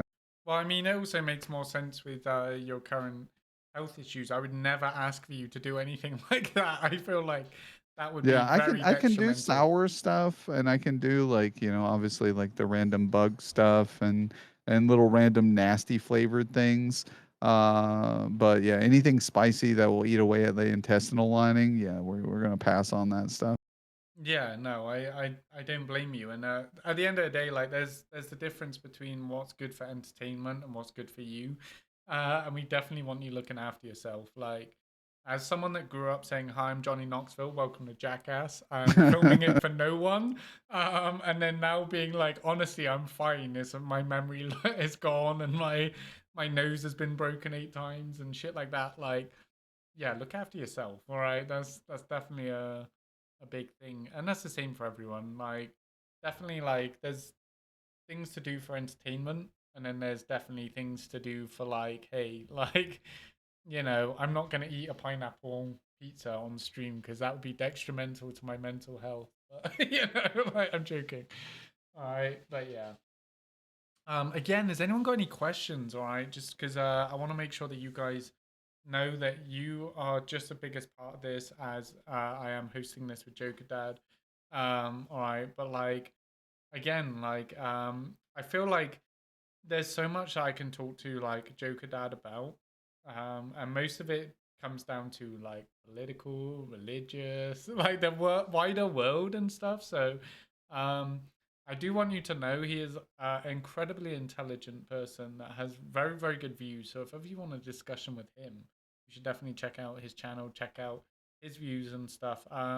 And again, he's respectful at the end of the day. Like, we are people that want to discuss the world. We don't want to argue. All right, that is a big thing for us where it's like I feel like we can have conversations off stream, and then on top of that, we can also be respectful on stream and stuff. So feel free to discuss some things as well. Just realize that some people might not have the same opinion. When are you going pro Fortnite player? Says Dr. Dive. Yeah, we did hit last season. We did hit Unreal rank, so the highest rank in Fortnite in zero build. We were top 6,000 in the world. So really a milestone for myself towards the end of last season. We haven't played any ranked really this season besides like a couple games, and I think we're at what was it, epic rank. But yeah, it was a fun time, you know. I would love to play in some like cash style tournaments, but they're usually build tournaments, and I'm not very good at building. I can build, I just can't edit, so I stick to the zero build. Uh, and I perform pretty good compared to some players, but you know, these younger guns that are like, you know, these young kids who got cracked reflexes, and you know, my brain's still contemplating my next move, they're already doing two moves ahead of me. So I try to outplay them, right? I try to like think ahead a little bit and outplay the players, besides being like, because I'm not that great at aiming, like I'm okay, but you'll see me a lot of times whiff all my shots. I'll unload a whole clip of ammo at someone and miss every single shot. But yeah, we still have fun. And then we've got Hash here. I don't know if this is a universal Yeah, I was question. gonna How ask long? this as well, real quick. Is Hashgasm, which I love the name. Are you asking Joker Dad with the semicolon project, or are you asking myself with K9 for Warriors over here? Once we get some clarity on that. And Because there's don't no you just keep yours going until you hit the goal, or how do you yours work? so what I like to do is I like to just keep it going until we hit a goal, and then we switch up the charity just a little bit to try and show love, because I have been offered a place on the Wounded Warrior Project stream team before, and I was like, I've even got their mat and everything. It's dope, but I'm also like, I don't want to pigeonhole myself because I feel like there's so many great causes. So what I like Yeah, to do, we talked about that, which was very interesting. Yeah. yeah, and I don't know what the future may bring, because, like, I'm not gonna lie, if someone like K9 for Warriors actually reached out and let me do some stuff with them IRL, things like that, I might think about it. But like, I feel like I actually learned this from Dr. Dive himself, who's in chat, where it's like, I don't want to be branded as a streamer, as being just this person. Like, oh, they're just part of this stream team. And I get it. There's so many of you wonderful guys out there that, like, if could I dedicate myself to Clutch World, could I dedicate myself to Kingdom of Clowns, everyone, or I could just try and do my best to be there for all of you, you know. And I feel the same with charities, where I'm like, at the end of the day, I want to share the love to everyone that I possibly can. Yo, oh my god, Bella with the raid. Thank you so much. Dr. Dive, could we get a shout out for Bella? But Yo, Bella, thank you for rating us. I Awesome, really awesome. do appreciate it. But yeah, it's just I like to vary it up because I feel like there's so many great causes out there, that, like, it feels hard for me to fully dedicate, which is going to come down to the hard part in real life, where, like, maybe if I get a job with non-profits or charities, I'm going to have to advocate for them solely. But at the same time, like, dude, I just want to spread all the love. You know, I want to spread all the I feel chat. like you could use your secondary account, right? And utilize that. Like, I don't know how the stipulations are when it comes to that. It's like, okay, well, I'll work for your company. I'll devote this higher standing stream and account towards supporting for your company, but I also have interests in other things and may do that off, you know, basis. You know, it's like make it transparent that, you know, this other account is for a different persona or a different method, and that it isn't employed through my involvement here, you know, freedom of liability or something. I don't know how all that works, but Yeah, it's a because like you rough said, game. Yeah, because you are your own person, right? And you want to do what you want to do, but also like you're getting paid to support this one charity or this one, background. So Yeah, and you're hitting everything on the head again there because like so for example the fact that I'm military, like I'm not meant to solely advocate for certain causes, certain political parties, blah blah blah, all that sort of stuff. So like at the same time I'm also like I'm all over the place, right? Like where it's like I do believe in these causes and this is my own personal side, but my career comes into it. As my career ends, what do I do with that? You know, like maybe someone will give me a good opportunity, like the Red Cross. They wanted to hire me after my work overseas and things like that. And I'm like, the problem is I don't like pigeonholing. And I think, like, as you do, Joker Dad, like, you understand that there's so many great causes out there that you're like, okay, well, what do I do with that? Like, there's someone I know that has this issue, and I have someone over here, and I want to help them. And so I don't know. It's always been a conflict of interest, is I guess the best point. Like, I don't want to sound like the proletariat versus the bourgeoisie and stuff, but like the voice of the people, right? Like, I would rather be lower class and fight for things that I want to fight for than be paid by a certain company and only promote that cause overall. So it's like 100%. I'm it's the same way. I hard. It's couldn't. a because like at the end of the day, you got to look out for yourself too, and you got to be like, hey, I need to eat.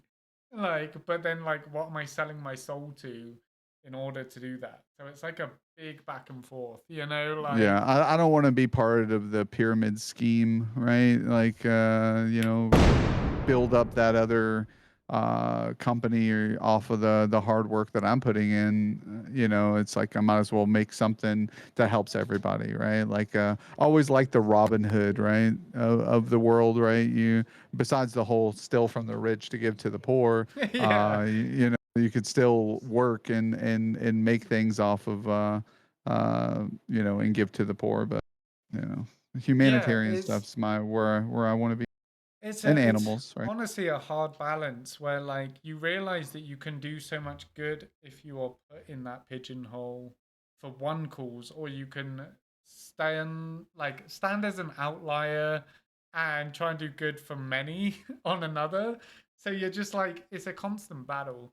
And a lot of people don't see that, and I'm very thankful that everyone that comes in is very welcoming to the ideas that I put out, the same as yourself, right? Like someone might come in and be like, I don't believe in the semicolon project. Um, Not to get crazy deep with these things, but I have a semicolon tattooed on myself, right? From when I've attempted twice, right? And it's like my little reminder that is like, okay, like this is a big deal, right? Someone might go suicide is weak.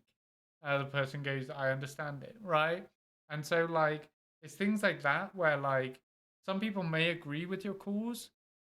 If you don't agree, I understand. But those that do agree, come in, do what you can, help each other out.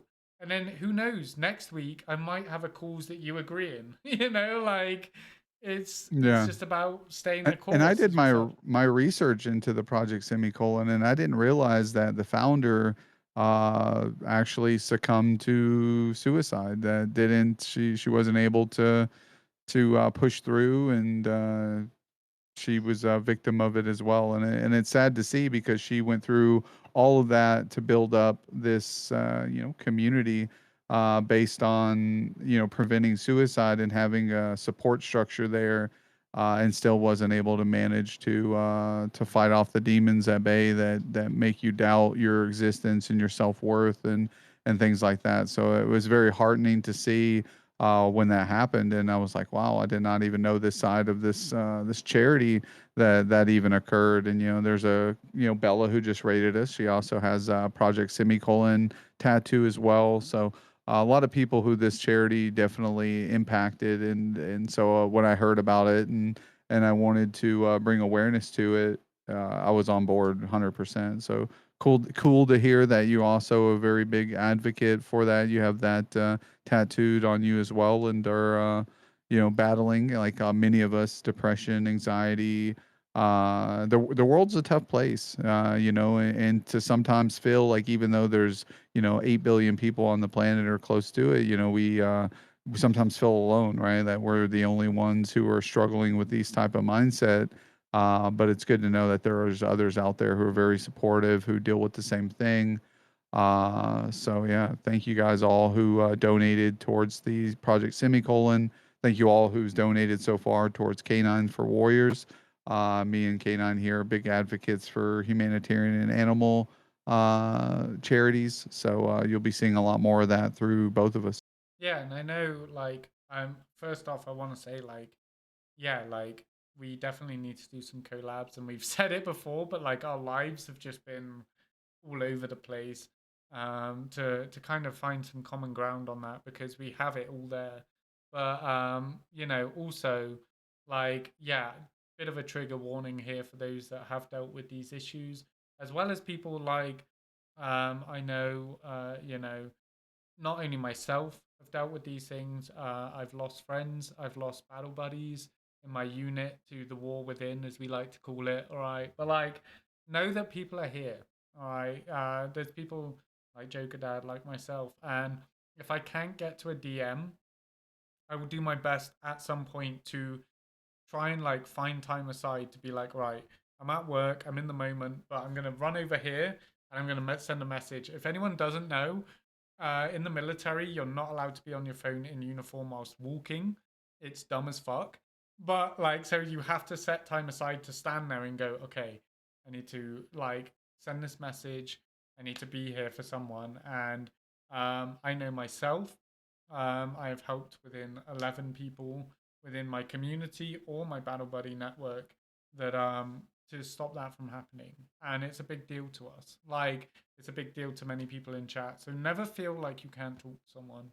Okay, it is a big, big deal. All right, but Yeah, and never feel like you're gonna feel judged either no, or thought poorly upon because you're going through such hardship or you're weak. Like you said, some people are definitely like, not. "Oh, suicide's weak," or "It's the easy way out. Living's the hard part." And you know, for some, it isn't easy, and it seems like the only valuable option left for them is to take that road. You know, I can't imagine life being so tough and hard to the point where you feel that's your only option, and you know, and it can present itself, and it can make it seem like that is the only option, and it's hard to see the other possibilities when that is so tough. So you know, we're always going to be here to support you and advocate for a brighter tomorrow, because you know, eventually the rain and the darkness has to stop, and a brighter day will present itself. It may just take some time, but it will come. And I think that's something to just really focus on. Definitely, definitely. And like, again, I'm seeing a lot of support for it in chat as well, like Sky, people. And that's the thing. I never want anyone to feel like they're gonna be judged. If ever you feel like, this is me being genuine, and I know Joker Dad feels the same way. Like, if ever you feel like you're gonna be judged by talking to someone else, feel free to talk to us.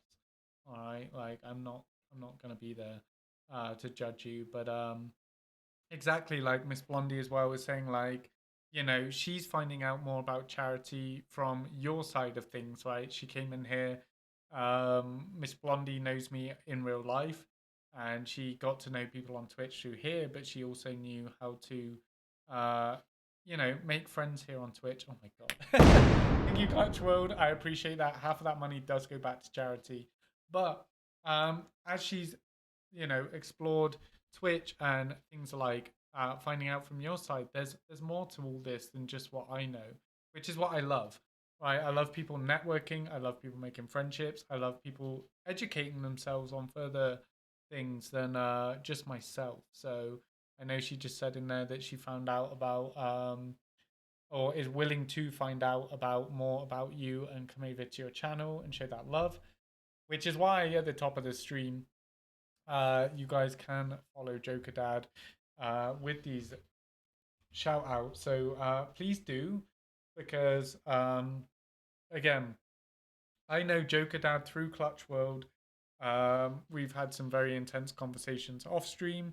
We've had some on stream on his podcast. but we've also had them, just in chat. Like we'll bump into each other and it'll be like a little, hey Joker Dad, hey K9, and it's not like Yeah. we don't need to make a big fuss of things, but like at the times, sometimes you're like, yo, is Joker Dad in this stream? Because we're all networking, we're all making friendships. I just followed Joker Dad. Shut up, Clutch. Shut up. you know, um, Thank you. and Thank you like for the follow. Nate, like that's the thing. Like if you want to, reach out to me. Reach out to. I know, like we know each other through Let's Be Frank, but like my Discord's open to DMs or whatever, things like that. Like never feel like you can't talk to people, right? Because at the end of the day, like you guys saved me. First Aunt Huey saved me, so why would I not share that story?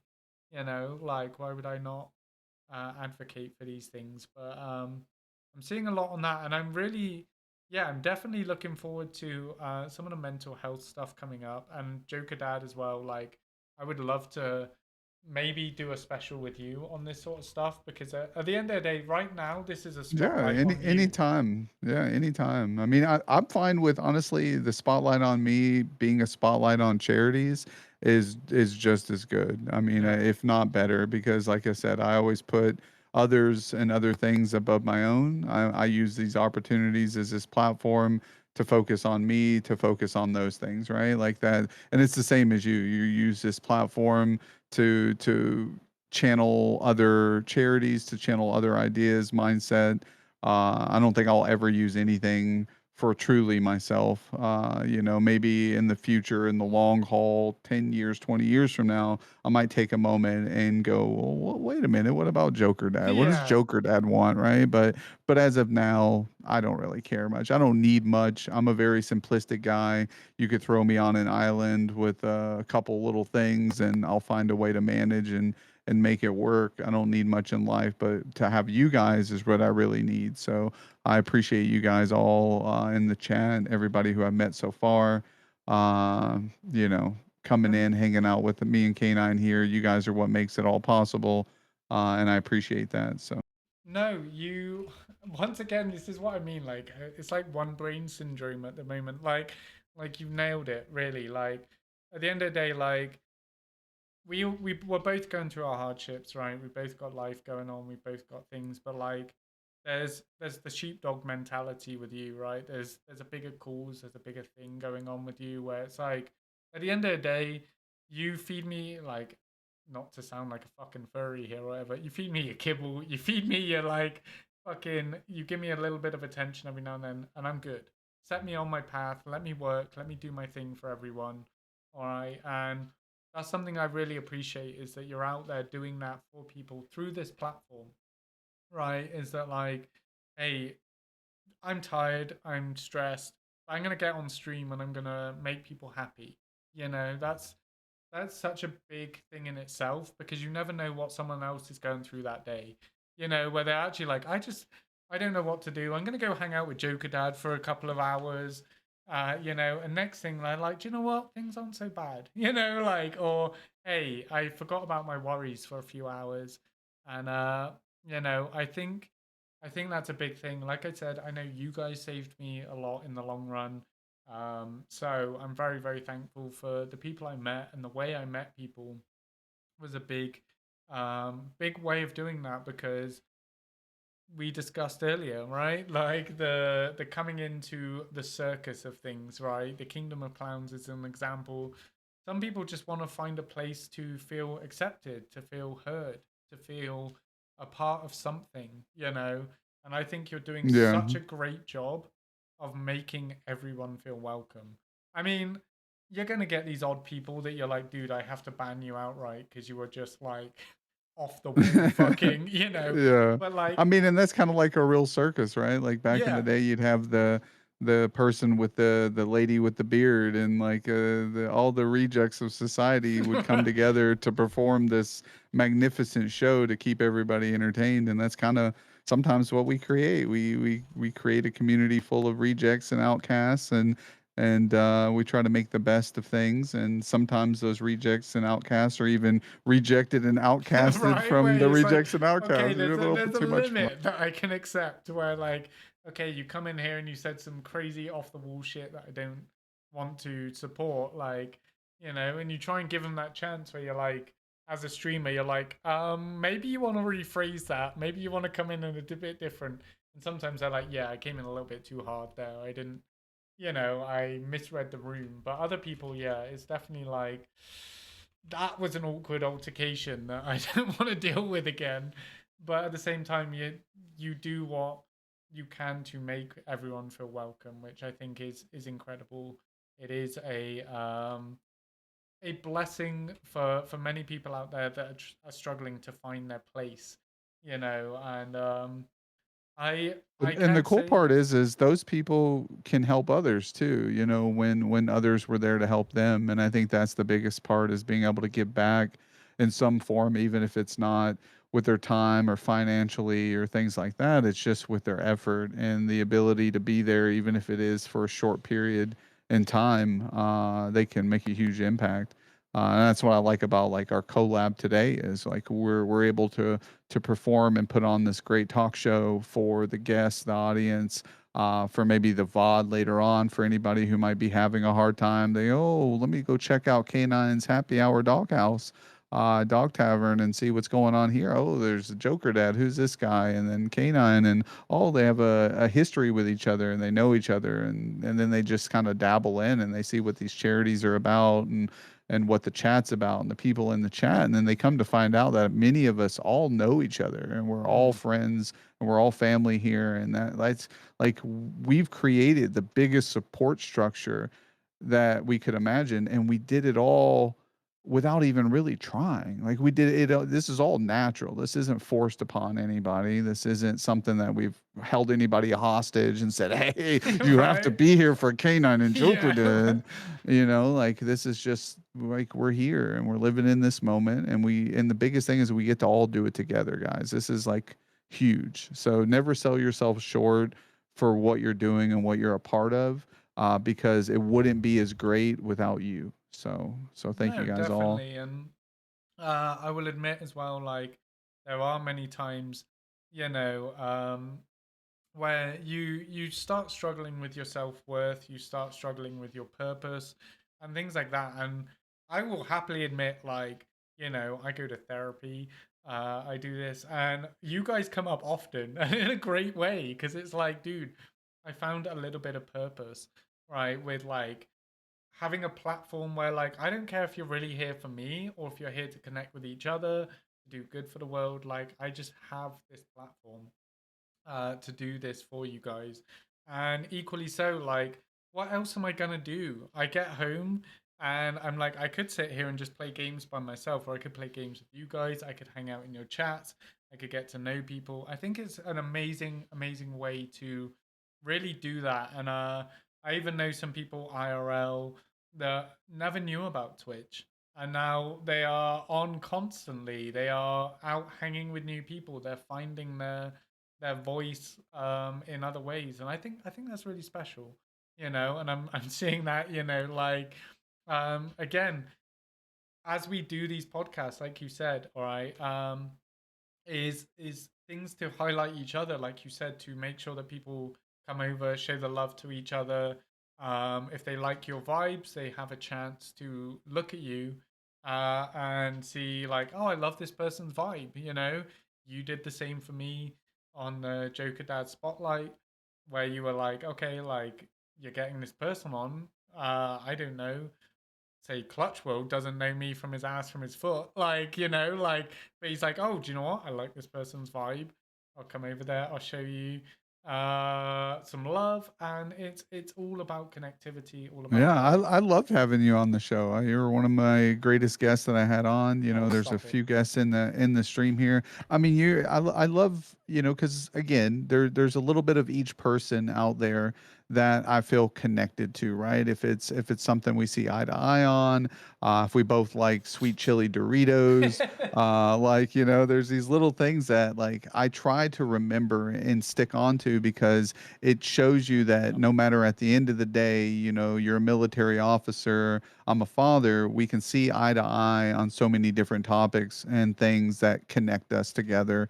and we're not so much different than each other, right? Politics aside, religion aside, differences of life and how we operate, but we're not so far from this, you know, same people. And I think that's something that we just all need to remember at the end of the day, that, you know, we're still team humanity, Yeah, and that we should be there to support one another, even through petty differences on what our small beliefs are. Because right now in the world, there's a lot of separation. There's a lot of tearing us apart and bringing us down to hate one another. And I don't care if you're left or right, or you're independent, or what you clarify yourselves as being.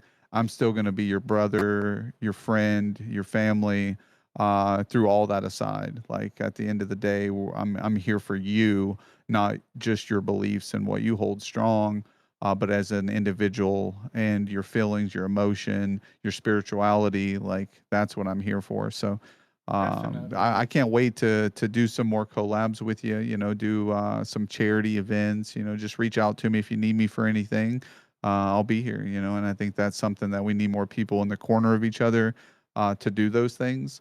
So yeah, and thanks for everybody who's came in Yeah, today. You know, on K9's community, you guys really pulled through. From the Kingdom community, you guys really pulled through to make this a wonderful experience for everybody. And for those that don't know, you know, I highly recommend going down below. You have a Discord tab. Uh, yeah, I see YouTube. You got your merch store, Twitter. so yeah, Uh, just a real quick thing on that. Like the Discord, I know this is where something that like me and you like differ, but on the same reasons, right? Like your Discord is all about support, growing. My Discord is closed. I need to get to know you guys first, just because I've had some altercations. gotcha. All right, but like, Yeah. people So know that. so Oh no, don't join don't K9's join it. unless he No, says you yeah, but can. it's like, Okay. please do join the Kingdom of Clowns. Please feel free to like. All I need to know is just to get to know you a bit. All right, just because like, Well, I feel yeah, exclusive now. yeah. Haha, you Well, guys can't come in. Only me. I'm just saying, I've dealt with 3 stalkers myself, and then I've had people be like, I don't Jeez. like. I wish I had No, stalkers, you Chad. don't. No, I'm no, I'm telling you, just I don't. kidding. It is nightmarish. All right, but like, um, it's those sorts of things that like the They show difference your is. GPS location. They're like, "Hey, Kanan, I see you're here at this Whataburger. Can I have Yeah, lunch with no, you?" You're like, you would "What?" be fucking surprised, all right, how much people can deep dive into your life just through the No, simplest I of had things. I had someone come in the other day on my stream. I was streaming, my phone starts ringing. I answer and they're like, "Hey, Joker Dad," and I'm like, Who are and then you? yeah, and then they come into my stream, they save my government name, and then they share my phone number in the chat. Yeah, Yeah, so that's that was that's like the next really level thing. discouraging. Yeah, no, definitely.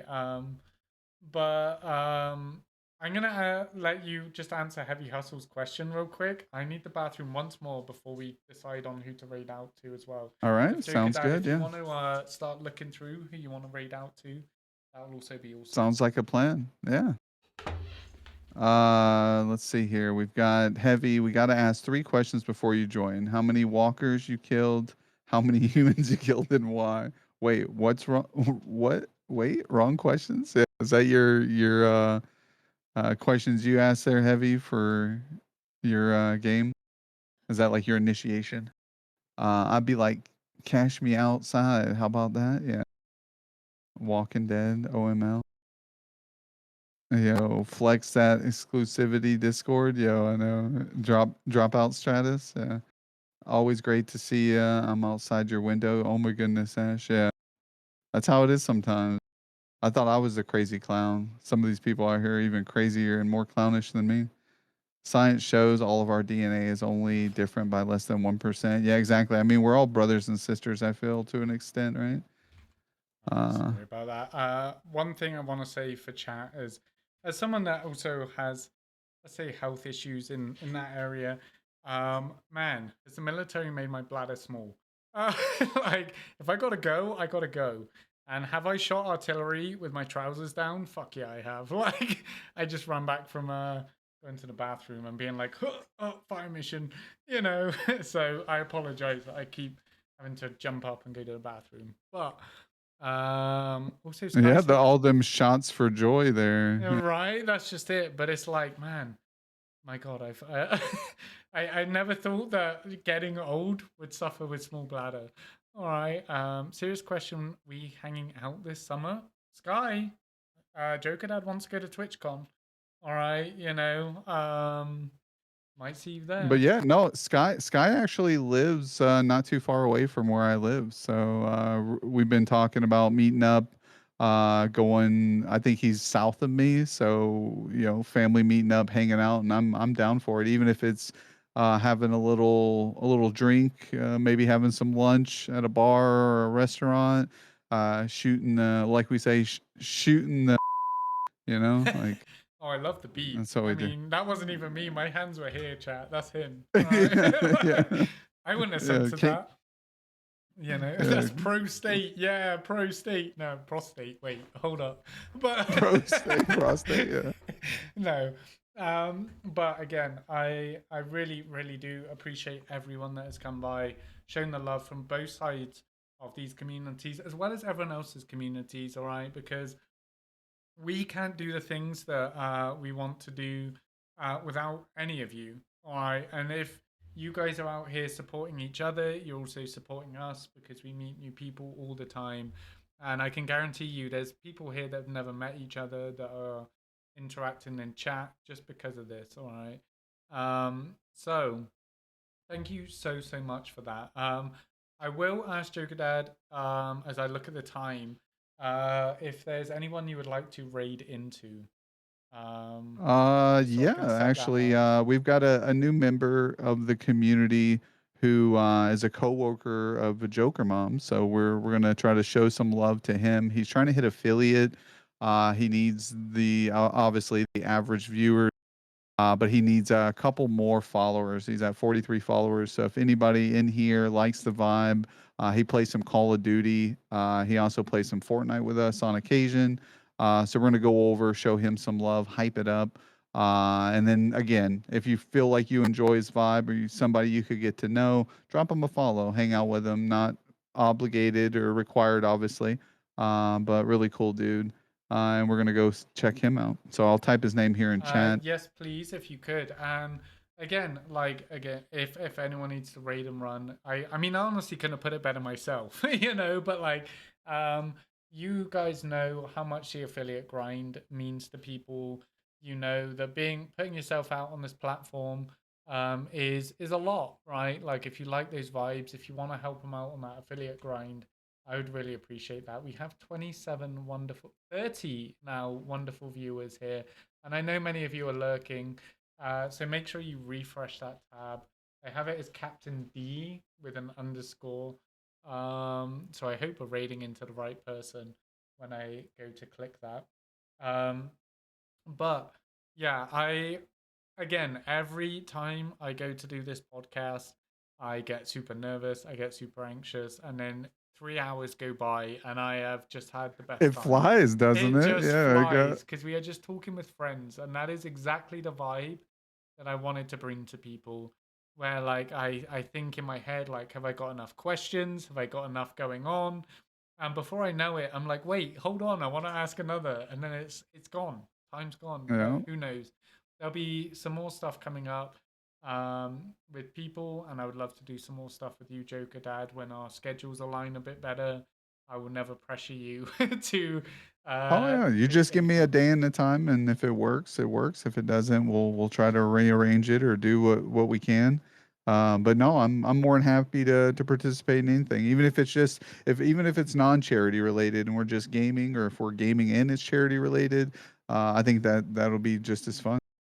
It sounds good to me as well because again, I know I push the charity stuff a lot, but I'm still human. You guys are more than welcome to just reach out to me and be like, can we do a drinking Exactly. stream? Can we do a little collab? Like, and equally so, I need to be better, which is why I'm taking kudos from people like Joker Dad and going like, hey, how do I reach out and create these amazing events that you guys do? But once again, what I need to do is give a huge, big, whopping shout out to our wonderful guest here, which is Joker Dad. If any of you do not know him and haven't got to know him enough by now, but definitely want to go and check out his channel, there it is right there.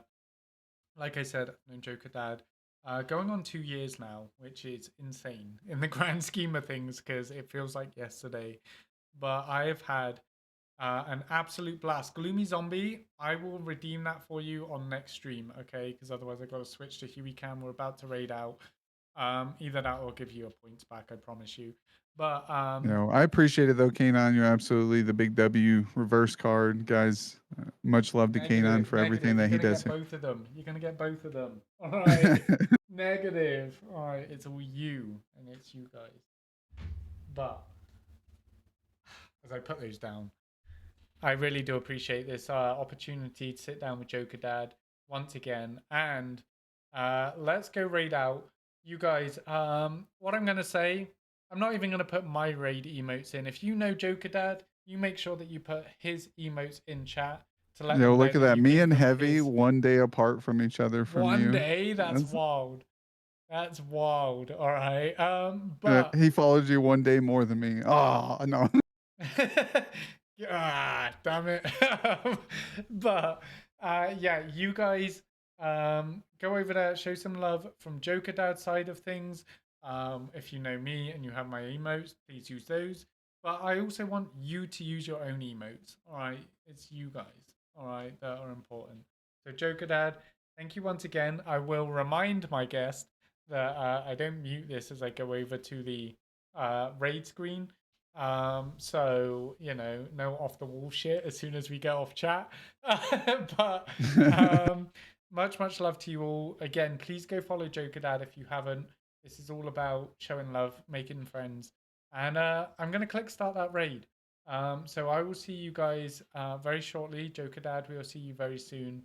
And from Specialist K9 and First Aunt Huey, including the wonderful Joker Dad, we are popping smoke. Yep, let's go, chat. Love you guys. Thanks for having me. Let's go, it's time to unite. K9 Squad, we're